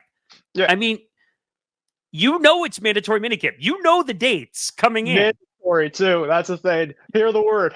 Yeah, exactly. So, voluntary, as they've been saying all over ESPN airwaves and everything, they've been talking about it. That's one thing. Voluntary is one thing. You want to miss voluntary because you're a veteran? I don't care. Miss as much voluntary camp as you want. But mandatory, different story. You got to show up. So that I think we were doomed from the start. Do you foreshadow possibly Bill Belichick coming in and being the head coach of the New York Jets? No. And I'll tell you one reason, and one reason only. He does not like the Jets. Is he that desperate for a head coaching job? I think that, he was with the Patriots. They were obviously rivals with the Jets for 20 years. Even though that, for the most part, we had you guys for a minute of that time, he just did not like the Jets whatsoever. He pretty much has publicly stated it. So okay, you do know he worked for the Jets at one point, right? He did. But I think that maybe back then he'd be fine to doing it, but obviously after probably working with this Patriot team for 2 decades, I think if somebody asked him, if you essentially had everything in the world to come back to coach the New York Jets, would you think it'd be yes or no answer? If he's as desperate as the reports are saying that he wants a job, it's just because he's 14 wins away from Don Shula's all-time win record, and that was the only job he would take. Jim Bowden, who, by the way, MLB Network Radio and Sirius, ESPN, was a former GM, I think, with the Orioles at one point, came out and basically said it was going to be hundreds of millions of dollars, nine figures, to fix the roof, which I didn't realize. It's not even retractable. By the way, imagine if that was retractable and it got destroyed. We'd be in a whole different issue if that was going on. But I'm just as shocked as you are that they were able to assess this. First of all, we're talking about March 27th. Yep. When the season opens. Of this recording right now, it's October 15th as we're recording this. Do you realize how long they were able to assess that in advance? If you look at the conditions in Florida right now, obviously that community is going to need a long time. Back-to-back hurricanes. They had Helene and then they had Milton. Right. It's going to take a while for them to truly get back on their feet. So in reality, baseball should be secondary. Okay, Rob Manfred, ball's in your court. What stupid thing are you going to say next? That's what I'm waiting for. All right. Is it going to be like you and I have discussed many times in the past with certain teams? Is it going to be like Montreal and Nashville, which, by the way, is going to cause fucking hell for teams that have to travel? So it's not just them. It's all of Major League Baseball. It's going to cause hell for. Yeah. And like we were kind of already referring to, we were kind of talking off the air recently, for MLB and the minor league baseball schedule makers, you're already dealing with one hell over with the In Athletics. Sacramento. Right, the Athletics now going to use the field in Sacramento and trying to get that stadium ready. And now you've also got this on your hands. I get where you're going because you had the Robert Saleh thing last week, and now conveniently they're putting Mike Williams on the trade block. I mean, can we stop blaming this on other people? Like, Aaron Rodgers is the leader of this team. And I guarantee you, if the Jets miss the playoffs with Aaron Rodgers as the quarterback, Joe Douglas is a goner. He has to be. I mean, you gave him Devontae Adams. You made all these moves in the offseason. You gave him Alan Lazard, which, by the way, made an incredible Hail Mary catch at the end of the first half. It's amazing what he and Lazard could do. But you know who's probably pissed off right now? Oh. Garrett Wilson. Well, probably. You know who's pissed off even more? Garrett Wilson fantasy owners. Probably. Well, Devontae Adams owners might be happier. I don't know. Yeah. But, excuse me, but I don't know. I'm not a fan of the move, believe it or not, as a Jet fan. And because you're 2-4. You're telling me now you made the move for Devontae Adams, you're 2-4? I don't like the move. And people are going to say, but you're a Jet fan. And I'm like, I know, but I think the season is a wash, to be quite honest. People were saying when we were doing football forecast, they're like, oh, well, you're playing a game for first place. We were not favored to win this game. Well, now basically you're going to have to play catch up because now I still think there's the potential because you're only a game or two behind Buffalo, but now you're basically playing catch up at this point. And by the way, like, I understand people are going to get mad at Aaron, and they're going to get mad at Joe Douglas and Woody Johnson. We're not blaming Greg Zuerlein for missing 2 kicks on Monday Night Football. When you get that kind of contract expected to be, to put up MVP style numbers, and you're not going to play back-to-back nights ever again, that's a problem. First of all, why the hell would you make a statement like that saying, well, you know what, guys, I'm not going to play back-to-back games anymore. Right. And when you consider the NBA rules, he's never going to sniff an MVP ever again. Well, yeah, he's not going to have enough games if he doesn't play back-to-back games. Like, and I get maybe he doesn't care, but when you get to the end of your career and you have the one MVP when you could have had, 3, 4, 5, you're going to care then. But these guys don't care about individual awards anymore. They want to be paid.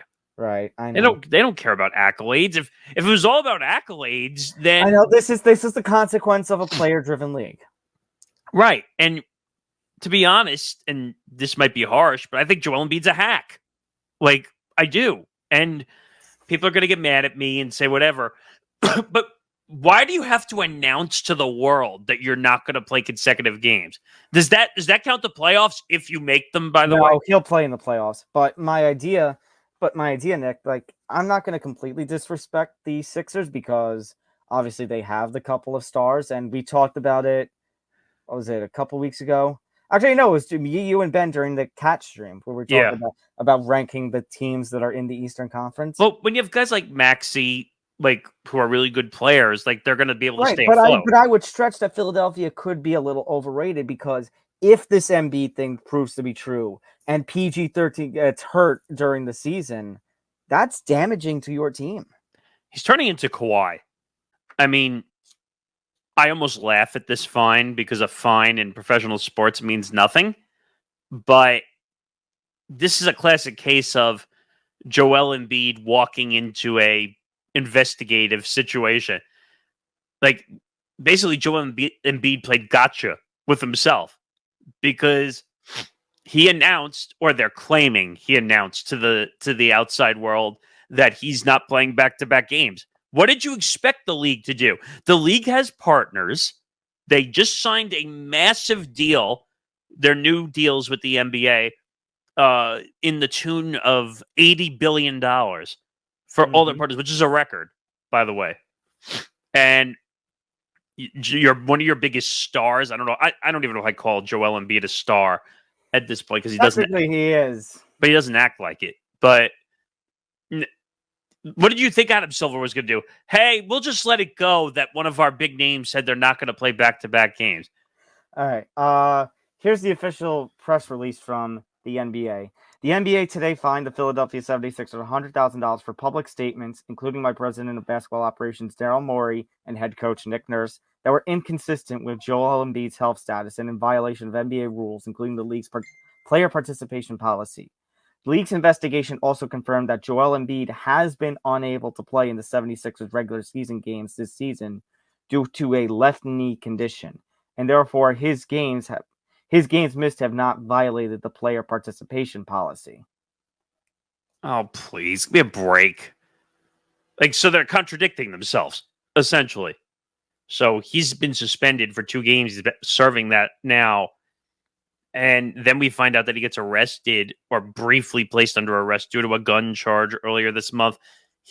And the story goes that supposedly he had 2 guns in the car that he was driving around. They were registered. That was going to be my next question. Under his name, but they said he didn't have I can't remember the name of the thing, the license thing or whatever, the proper paperwork. Yeah.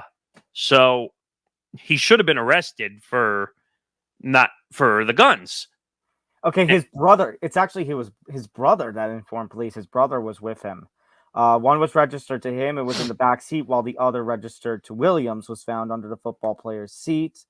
Williams' brother had a concealed pistol license. That's what you were looking for. That's it. Yes. Williams himself did not. Williams, here's what pisses me off about somebody getting arrested. He said, "I play for the Lions, bro." Why? That reminds me, not that it's the same exact thing, the Tony La Russa getting arrested for the DUI, and he's like, "I'm the manager of the White Sox."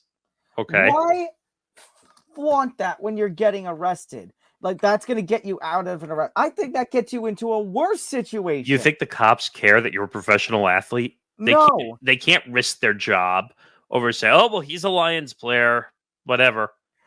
When the sergeant arrived, he quickly recognized Williams and then made some phone calls with higher-ranking officials. At first, it looked like Williams was going to be taken to jail, but after further discussions, the sergeant was evidently directed to release him from custody. I'm wondering because a lot of times when they get arrested or players get arrested, there's usually a head of security for their security team for whatever organization or team you're playing for. Okay, here's actually something important. In light of the incident, the Detroit Police Department submitted a warrant request to the Wayne County Prosecutor's Office for Williams, who now could face a charge of carrying a concealed weapon in a motor vehicle. That was probably really stupid on Anthony Richardson's part to make the statement, "Oh, I went over to my coach and said I'm tired and I need to be taken out." Like, what is that? Is that what he wanted to say, or is that what his coaches? No, everyone is saying that he's the one who said, "Take me out. I'm tired." Well, that means you're not in great condition as an NFL player, are you? I mean, the one thing I will give is that under Joe Flacco, the Colts offense actually looked pretty good. They look amazing under him, which is unreal. Like, so it's amazing what Joe Flacco, the way that he filled in for the Browns towards the end of last season, and now the way that he's performing with Indianapolis. Yeah, I mean, this guy has the prototypical 9 lives, like a cat. I mean, so then it leaves us asking one question as we end the show, Nick: is Joe Flacco elite? No. He can give you like 3 or 4 good games in a row. He'll make everyone look better because he somehow, I mean, they freaking got him off the couch last year. I mean, it's not saying much, but this is an official benching, is what they're saying. So it looks like they're going to be playing Flacco for a little while here. You just hope that Richardson grows a little more. Hopefully just sitting and watching. So ex-NFL quarterback Chase Daniel, who does a podcast with, I'm forgetting her name, the NFL Insider. Diana Rossini. Yeah. Said that Anthony Richardson lost everyone's respect after saying he was tired. Now, I don't know if I'd go that far per se. That's a massive statement to make, but It is a little odd. I'll say that. All right. As we get to the end of the year, which we are officially now, November, December, I always say this to Tom every year. It seems like the most dramatic stuff happens in the final 2 months of the year. We've had bad luck with that over the last couple of years. Yeah. I mean, some of the storylines that you saw from the start of fall continue on. Like Joel Embiid, that whole fight within the locker room with Tyrese Maxey. Oh, the reporter? The reporter, right? We had resolution to the whole drama with the NBA and Amazon and WBD. We had resolution where, like you mentioned earlier, they're going to get the football games, but at the same time, they're going to have creative control of inside the NBA, which goes over to ESPN. Yeah, essentially it's a license deal. Everyone keeps their jobs at WBD, except for when they are live at an event, whether that's the conference finals, the NBA finals. It's a special primetime game. ESPN obviously would control that, obviously, because they're on location. But I guess you could say it's a win-win for WBD because, like you I said, saved yourself in the clip. It's never. You rarely ever see a resolution where both sides win, and you got one here. Right. It's definitely a win for both sides. I would say ESPN probably makes out more in the long run because they have the games. So they're going to get all the statistical value out of it with the ratings having Inside the NBA on their airwaves. What happens to NBA Countdown, I don't really know. But now you have two pre-game shows that you have to figure out how to make it work. And the rumors are that they say no to Stephen A. on the NBA on TNT. I'll believe that when ESPN officially says no. Of course, this news didn't make it, but ESPN did sign Stephen A. to an expensive contract officially. Yeah. So, did you see the shooting contest, by the way, between Kenny the Jet Smith and Stephen A. Smith? No, I didn't. Stephen A. won. All right. Well, now, Stephen A., you know what? Maybe you can take on some of these anime characters or cartoon characters that you talk about in your little segments on social media. Do you want to play First to 21 with Goku? Oh, man. I mean, but the rest of this month, obviously, Joe Douglas gets fired. Daniel Jones gets cut. The 76ers locker room drama gets worse. The locker room, basically, Tyrese Maxey and Joel Embiid try to hold a players-only meeting that really didn't work. No. Conor McGregor has an update where he was basically put in front of a jury of his own peers in Ireland, and they were basically like, "Yeah, you sexually assaulted this woman." He basically got KO'd. And essentially, now he lost all of his brands. I mean, I didn't understand the video game one. That one kind of confused me a little bit. And then Proper 12 goes and just is like, "Yeah, no, bye." I thought that was his brand. Well, technically, he gave away his ownership. He sold all of it. That's right. So he made the money, but now... Right. But that's the thing. When your own brand, or that brand that you founded, basically wants nothing to do with you, that's a problem. I mean, he has all his other stuff, whatever his branded stuff is. Obviously, that's not going to abandon him, obviously. But right. It's... I don't know. Do you see it as like Tiger Woods when Tiger Woods had the cheating scandal? Like, he basically lost most of his sponsors. The difference is Conor McGregor actually has to have a comeback if he wants to get to Tiger levels again. That's a good point. Is he going to fight in the UFC again? We'll see. Michael Chandler won't stop on social media. It's getting really annoying. I saw it again. See you at the top. I'm going to beat you, Conor. Conor McGregor, get your ass back to the octagon. Why do I feel like he's going to be like 75, 80 years old, and he's still going to be on the X machine, just being like, "I'm going to beat you. Get off my lawn." And then, of course, Nick Morgasen, very quickly, but for the second or third year, actually, no, the third year in a row, the last episode, the most recent episode, ends up getting view after view on social media because the MLB Hot Stove actually decided to be hot. Well, Yankee fans are not happy. That's for sure. In some aspects. some aspect. Soto goes to the Mets, but the Yankees do get Max Fried. And there are rumors that Cody Bellinger might be on the way to the Yankees. I don't know if I like that, but that's as of the day we're recording this, which it's about to become December 16th. Holy cow! But then you obviously had the other moves. We're waiting on as of December 16th, the day we're recording this. Corbin Burns is still yet to sign. Pete Alonso is still yet to sign. So, and reportedly, there's no market for Pete Alonso, according to Jeff Passan on the Baseball Tonight podcast from a couple weeks ago, from the time this is airing. Yeah, I mean, just to sum that up, Scott Boras sucks. Just that's the nicest way I could say it. So obviously Soto gets $765 million, which is really over $800 million with that escalation clause. There was rumors that a suite was involved, even though I think that's been proven to not be the reason. There was a security rumor with Soto's parents. I think that's stupid. What else was there? Oh, the security at home and on the road for Soto's family. Mm-hmm. Like, you realize Steve Cohen is setting a new standard, basically, because you have to put that on payroll that you're giving him a suite. Like, you can't just say, "Here you go." What? Money's a toy to him. Here you go. Here you go.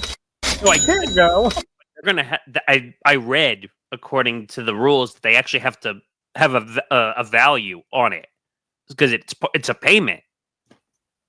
Here you go. I mean, what's the guy worth? $21 billion, something like that. Something like that. Any of it. Yeah, and basically to sum it all up, I'm acting like an old hag baseball fan, basically saying that I don't like all the hedge fund billionaires and groups taking over ownership in baseball. Oh, that's right, because the episode before that we talked about the Dodgers with Blake Snell and more deferred money. I mean, the Dodgers have $1 billion in deferred revenue for the coming year. What do you expect? You know what you can all expect? The November and December eclipse. Right about now. This is a situation where really both sides can be in the wrong here. I agree. Totally. That's the first thing I would say when it comes to this story, because the columnist is wrong, but Embiid's also wrong too. And Embiid's got to be careful here because he's not had a good start to this season ever since he signed his $192 million 3-year extension. Well, it started in the offseason. Yeah, it's been, and really, I mean, you even go back to even before too, because he's been a mess here for quite some time with injuries. With injuries, with with the stuff that he says. He's got to really be careful here. I mean, this is got to cool it a little bit. This is a big headache that the Sixers have to deal with, and a situation where the Sixers have been, we've talked. I mean, it all started with trust the process. Well, this process has not been trustworthy because they cannot get over the hump. They've been able to make it to the playoffs, but they cannot get over the hump, which is what this Eastern Conference has been. Like, there are teams that are in tier 1, like the Boston Celtics, tier 2, and tier 3. And right now, the Sixers are trying to get to even just tier 2, and I don't think they can even get to that. I don't even think they're in tier 2, to be quite honest with you. They're trying to get that. No, what I'm saying is they're trying to get to tier 2, and they can't get there. We're not even trying to get them towards the top here. I mean, I'm looking up the Eastern Conference just for context. The Cavs are better than them right now. Yes. Yeah, I would say Boston's look, Boston, again, way on top. They're way better than everybody else. I would say they're 1. I would say I would probably put the Cavs. I would say the Heat. Yeah, the Heat. I'd say the Pacers. The Pacers would be your second tier. And the Knicks. Yeah, I'm saying the Knicks are a tier 2 team. Yes. And that was even with all the injuries they had towards the end of last year. I truly believe that if they were fully healthy, they could have been the ones that give Boston a run for their money. It's true. And I think they still could do that as long as everybody stays healthy and everybody gels together this year. So he hasn't learned, is what basically what we're saying here. I guess not. Now, again, it's interesting that they don't know the age or the identity of the person. Well, it says woman, so I assume it's 18 plus. You never know with him. But my point is, he hasn't learned. He got in trouble last time for altercations. I wouldn't say the same thing because this is a completely different scenario, but he hasn't learned. First of all, why are you walking around with a gun knowing you're out on bail? Because dumb. Or what is it? Or well, you're right. But my only, and I'm not defending him. Let me be very clear about that. Number one, is he using it to protect? Does he think he's going to get attacked if he's seen in public? I don't know. I mean, and I'm not going. I mean, that's not out of the realm of possibility. Now, is he going to claim like, oh, like it's my self-defense in case someone attacks me? And that's the thing.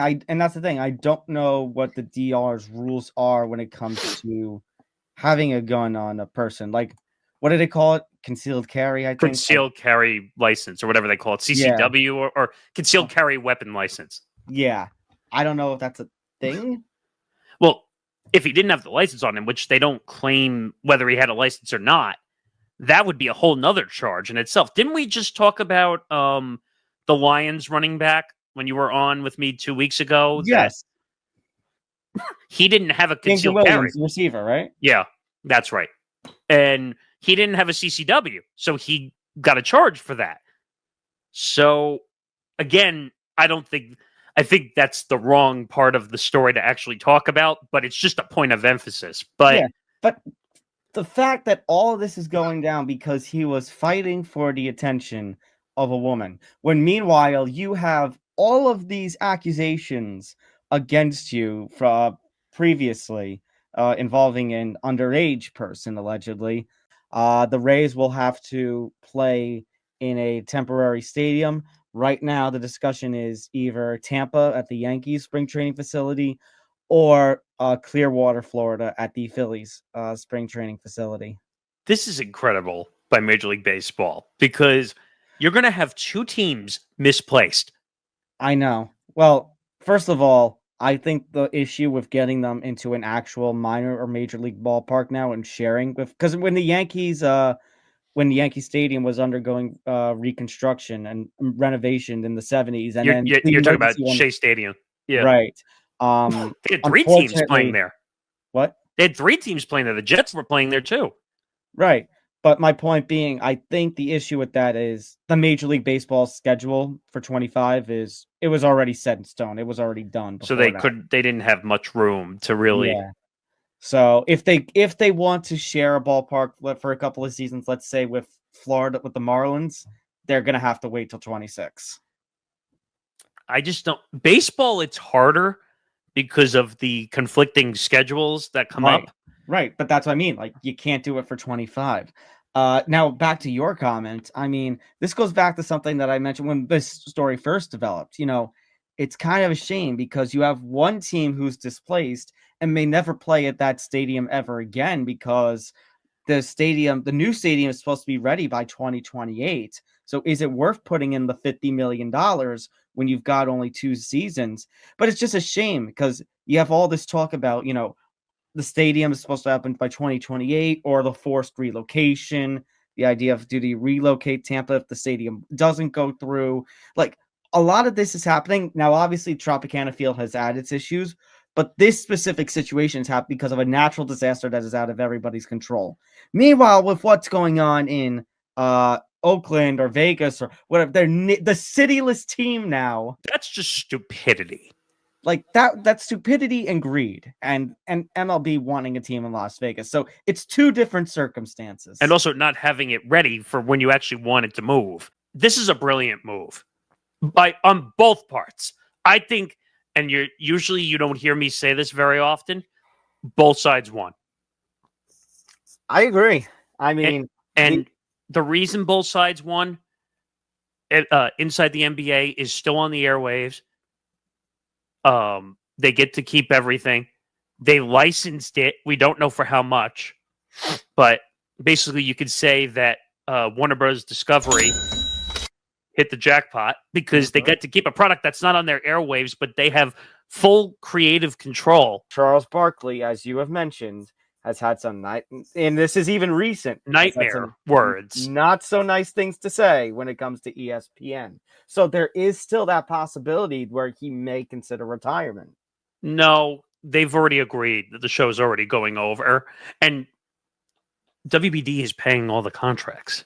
That's fair. But I guess it's just going to be a really bad look if Charles says something bad about ESPN over ESPN airwaves. But you know the mouse would not be happy about that. Right.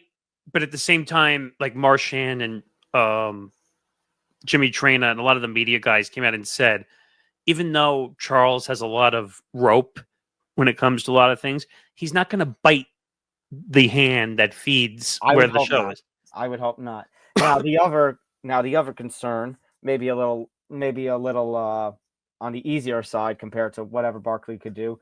Shaquille O'Neal's contract technically expires in July at the end of this NBA season, if I'm not mistaken. Yes, July 1st, 2025. So they got to come to an agreement then. I don't think he's going anywhere. I don't think so too. I'm just saying that's still a situation that needs to be resolved. Nick Morgasen, sometimes I hate saying you're right, but with your typical how you are as a Jets fan, and I mean fan, but you were right. The Rodgers move was an absolute dud. Do you remember when the move was made and I said I'm not looking forward to this move whatsoever? Yeah, you were right. And I said because it's going to be all ego. He's an older quarterback. He's coming off injuries also, which was another main concern. The Packers organization, that team was built. They're laughing their way to the bank now. Well, Thank yes. you for the second round pick. Right. But I was going to say the Packers were built for Aaron Rodgers. The Jets were not. I would just say the Packers were built very well anyway, because look, Brett Favre goes off to do his one season with the Jets and two with the Vikings. Aaron Rodgers comes in. Packers have success. Aaron Rodgers wins a Super Bowl. And now that Aaron Rodgers is gone and Jordan Love, just like Aaron Rodgers, had to wait a number of years, and look at where the Packers are right now with him. I wouldn't say everything with Jordan Love has been perfect. Perfect, I know it's early, but I'm saying the similarities are there. Yes. Oh yeah. 100%. It's smart on the Packers as an organization. They know when to move on. You know what's crazy also? Like I was reading tweets and I'm trying to find it also and I can't find it. The amount of guys that were drafted by Joe Douglas and now he's not there anymore. Yeah. And a lot of it was the big guys. It was Wilson. It was Breece Hall, Sauce, who, by the way, has been an effing disaster if I ever saw one this year. The whole world knows this. It's that stupid injury guarantee in his contract is the reason why he's sitting. Right. But listen, because I know people are like, oh, but Tommy DeVito actually did decent last year, that they're going to win a couple of games. I know some of you on the football forecast pool think that the Giants could actually beat the Cowboys the way the Cowboys have been playing. I said maybe. I know, but hear me out. Yeah, is that a risk? Yes, but do you want to know what's a bigger risk? The injury concern. Continuing to play Danny Jones. He gets hurt in the last game of the season, and then you have a high draft pick, a top 3 pick where you can take a quarterback. But then you also have a $32 million bench quarterback. That's true. So, look, for as much as, you're going to ruin the number one, like we just said, the quarterback draft class for 2025 is not great. It's dog shit. So, honestly, you can talk about Shadur Sanders and everybody, but maybe this is a little controversial of a take. Maybe we'll discuss on Football Forecast this week. I am fine if the Giants, whether it be Dable and Shane in charge or somebody else, I'm fine with a veteran holdover for a year or two. Honestly. If Drew Lock is our quarterback for 2025, because we're not going to be successful in 2025. This is going to be... it's going to take 2 to 3 years at least. This is another reset. Which is bad. And by the way, if they really want to go reset, fire Dable and fire Shane. Well, here's the catch-22, and this goes back to what I said last month. Then you're on to your 4th or 5th head coach and 3rd general manager within the span of a decade. How many times in a decade can you continue to hit reset? Which basically, because you're talking about ownership, did Daniel Jones's play suck? Yes, but 6 years, right?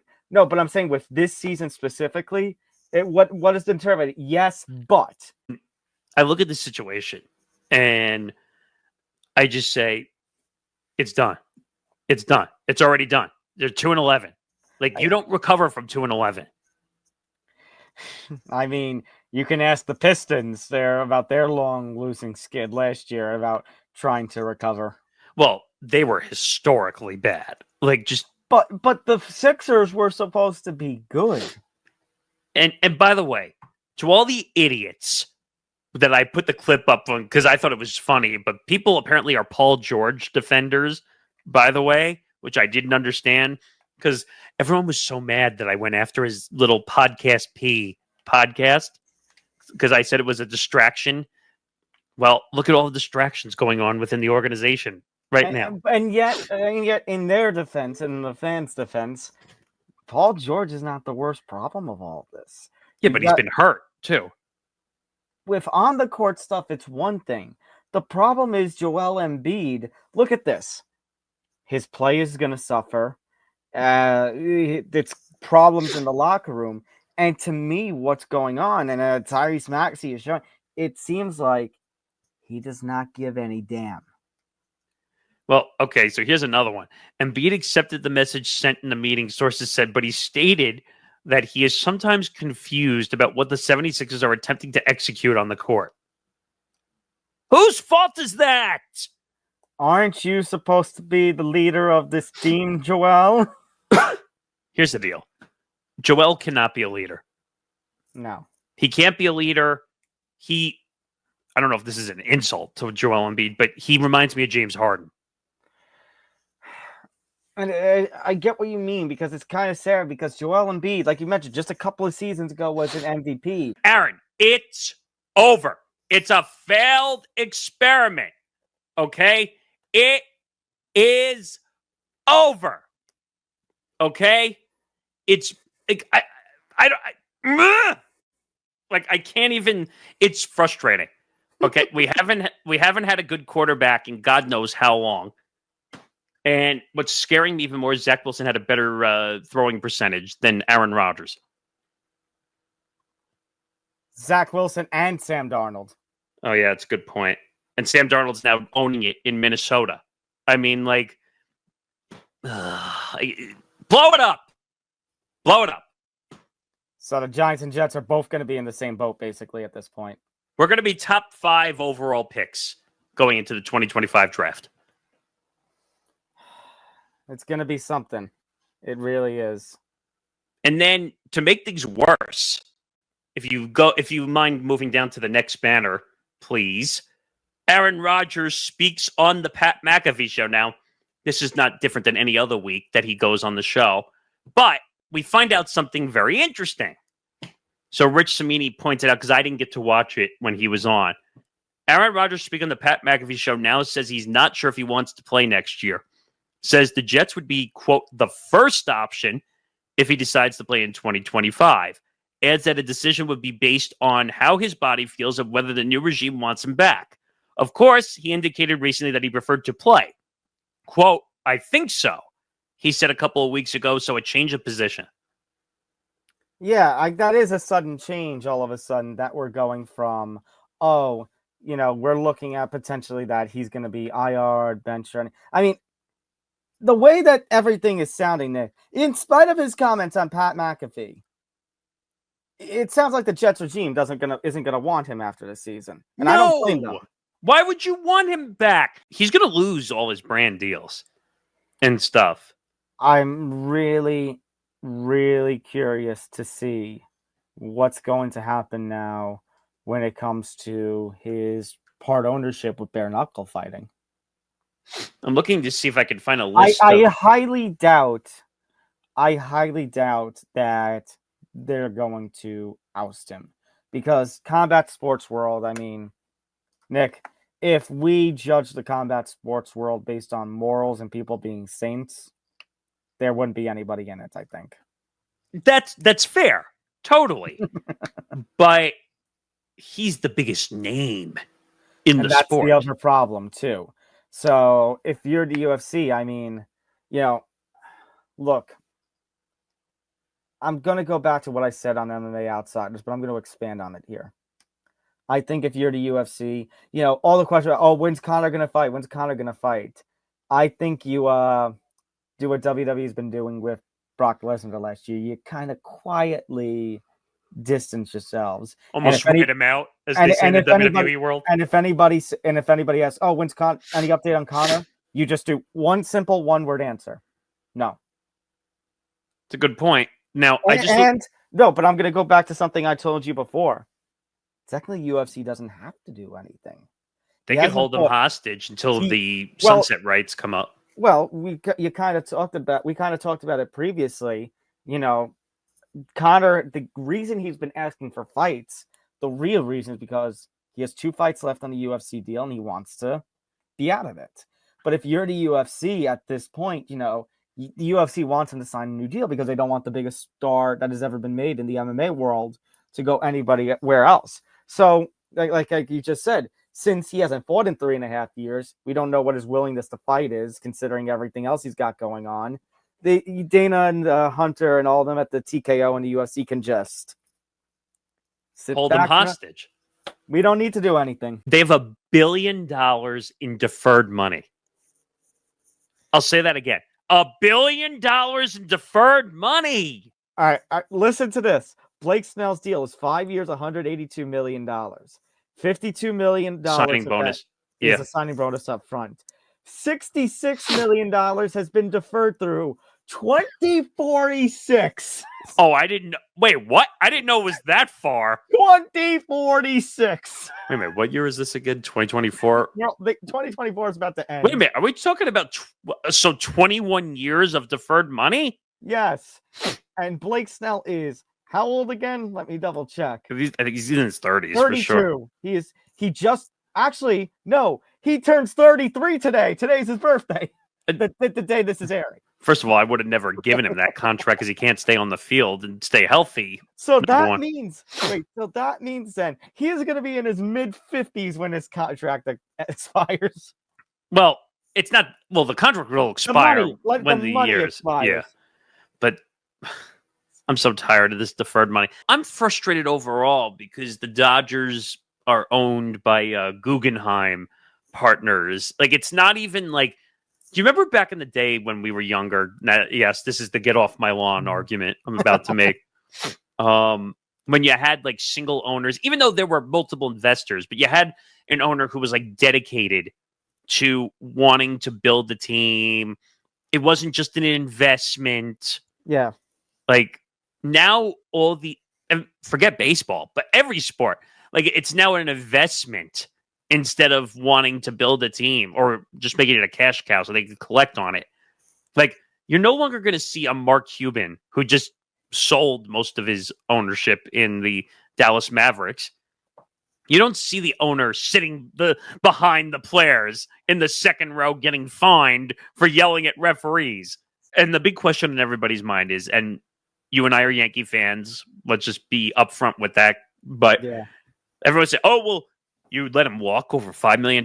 It's not $5 million. Can we get that clear, please? It's not $5 million. No, it's $5 million with the potential that it could end up going another $40 million. And I'll say what I said on the live reaction stream. I guarantee you, if the Yankees matched what the Mets were offering, Cohen would have gone $800 million flat. The bidding would have gone on until the Stone Age. I'm sure you saw all the funny tweets. Like it said 2029, Steve Cohen's still bidding. Mm-hmm. Like if the bidding kept going back and forth. Because that's, first of all, that's not a lie. He would have just kept going.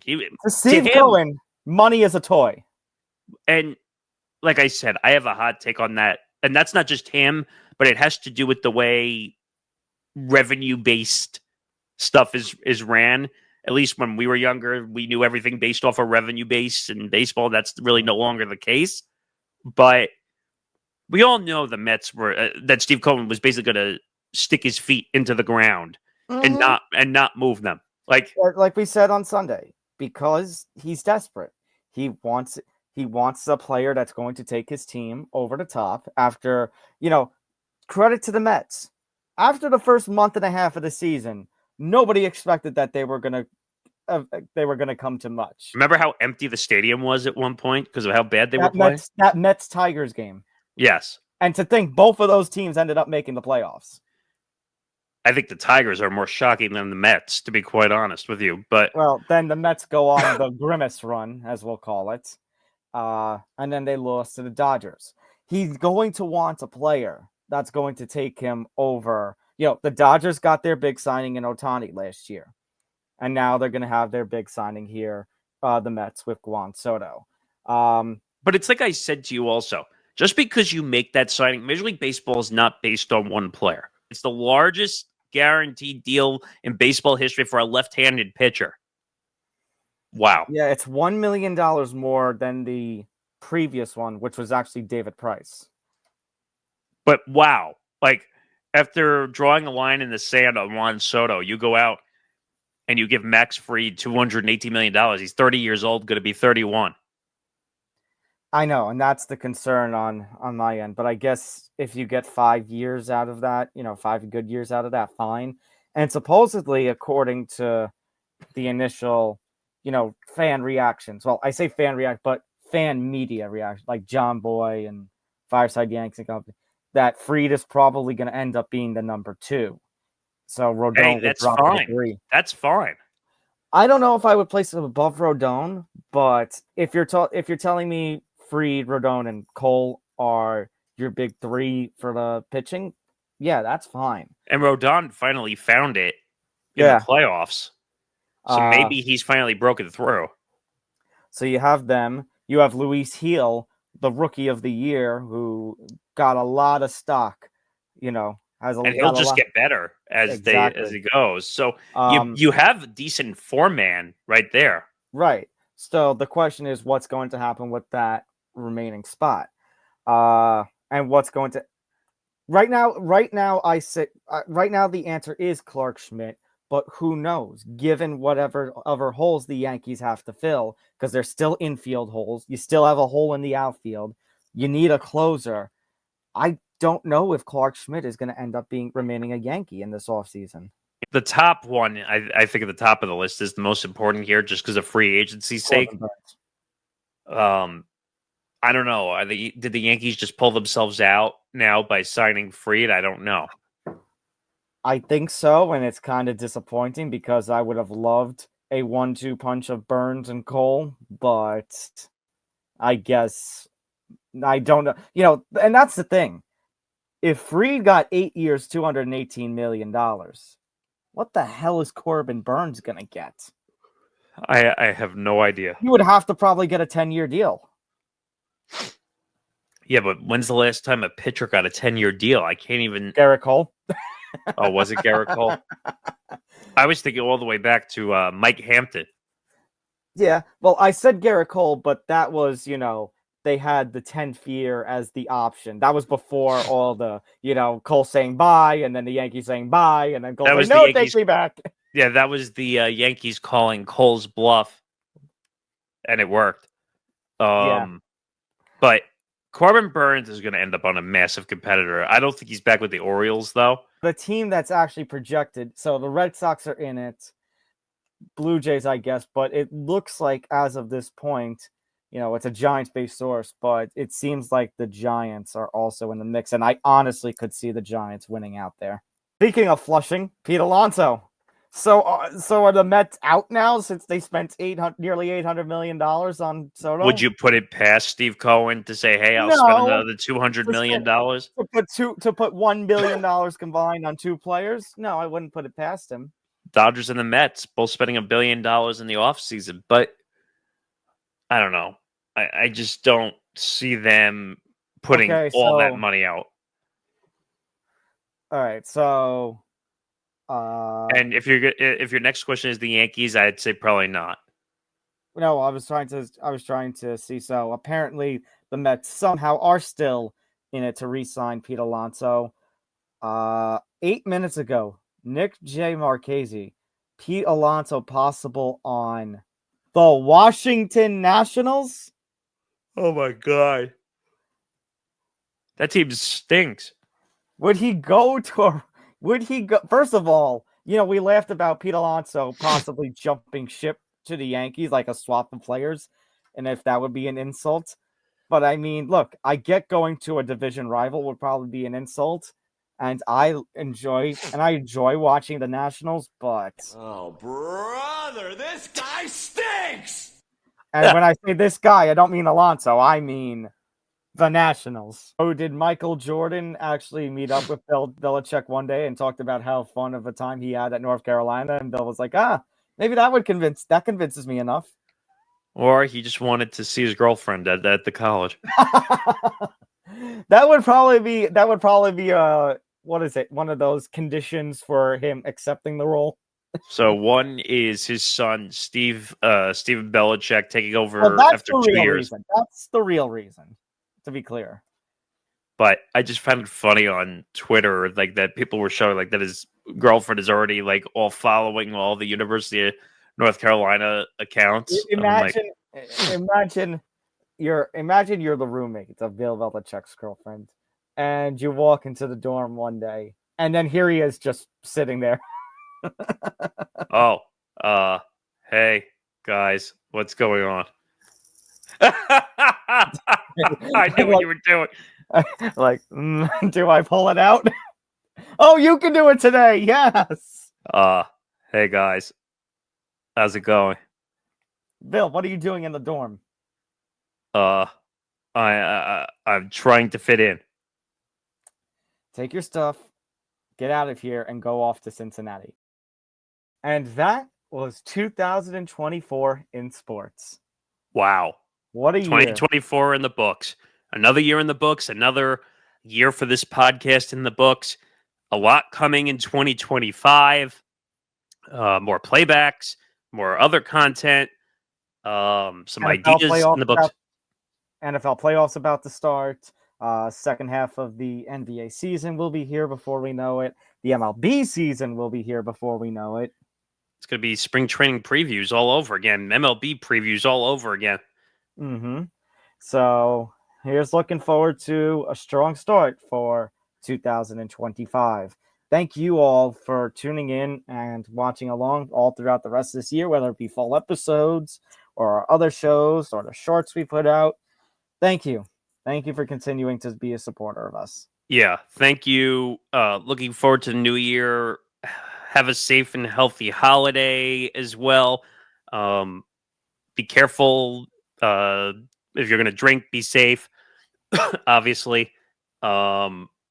Spend time with friends and family. We certainly are trying because we've worked very hard this year. You and I included. We've done a lot of work this year. So just enjoy everything, and we'll see you back in 2025. Actually, you want to put up when our show is going to return? Yeah, Actually, well, let me quickly run through this. Hit that like button, hit that subscribe button, hit that subscribe button, hit that subscribe button. Hit the notification bell so you get notified of everything here at the Empty the Bench Network. YouTube.com/ETV Network. Subscribe. Gonna make that thing go like a freaking carousel. Listen to the Empty the Bench wherever you get your podcasts. Acast, Spotify, Apple Podcasts, so much more. If you want to take the show on the road with you. And of course, shout out to our friends over at Playbacks. Great 2024 with them. Here's to more in 2025. Yeah, and So, as we get ready to return, by the way, Empty the Bench, our show, returns with new episodes beginning January 8th, and then just be ready for an announcement within a month after that, because we're doing some scheduling adjustments. You might be happy. We might be going back to the old stomping ground a little bit. Yeah. So just be prepared. But for now, Empty the Bench, our show, ETB Sports, returns on January 8th, 6 p.m. Eastern, 3 p.m. Pacific, all normal platforms. Who knows if TikTok's going to be around by the time we come back. But yeah, and that's what stinks. We talk about the Brady Gisele clip, going so well on TikTok, and TikTok has been a home for us where it's like, hey, there are ways that we can grab attention. There are ways, to bring viewers over to our show. I think some of our newer viewers, are here because of what they saw on TikTok, and now. I mean, I'll never forget one of the first clips we put up, which was right around the DeMar Hamlin situation, and I grabbed the Skip Bayless clip of him and Sharp fighting, and if I can quickly grab it here, yeah, it's the record views clip that we have on our account. I still have it pinned.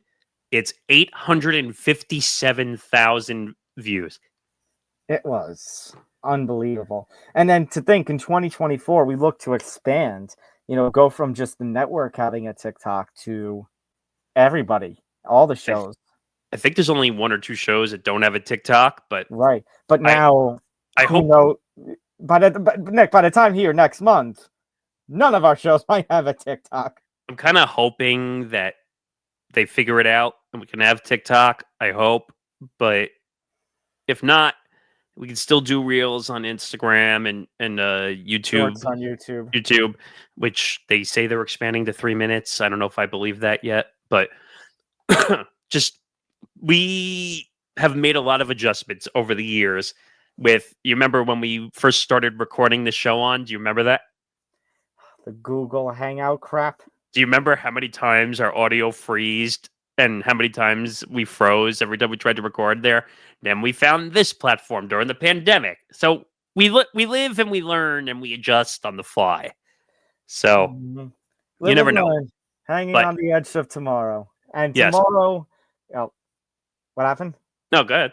I was going to say, and tomorrow, tomorrow is still 2024, but tomorrow for this show will be January 8th, 2025. Yeah, so just be ready. It's going to be wild. I'm sure I'm going to say something stupid in the first episode of the year because usually I do. So let's put it this way. I've said a lot of dumb things. I was going to say, how's that different from any other week? That's true. I've said a lot of ridiculous things in 2024, and 2025 is not going to be any different. No. So just be prepared. So that'll do it for ETB for this year and the network for the year, essentially. That's Talvano. I'm Nick Morgasen. Again, Merry Christmas, Happy Hanukkah, Happy Kwanzaa, Happy New Year. Did I leave out any holidays? Happy holidays. Okay. Have a good year. Have a good rest of your 2024. We'll see you next year.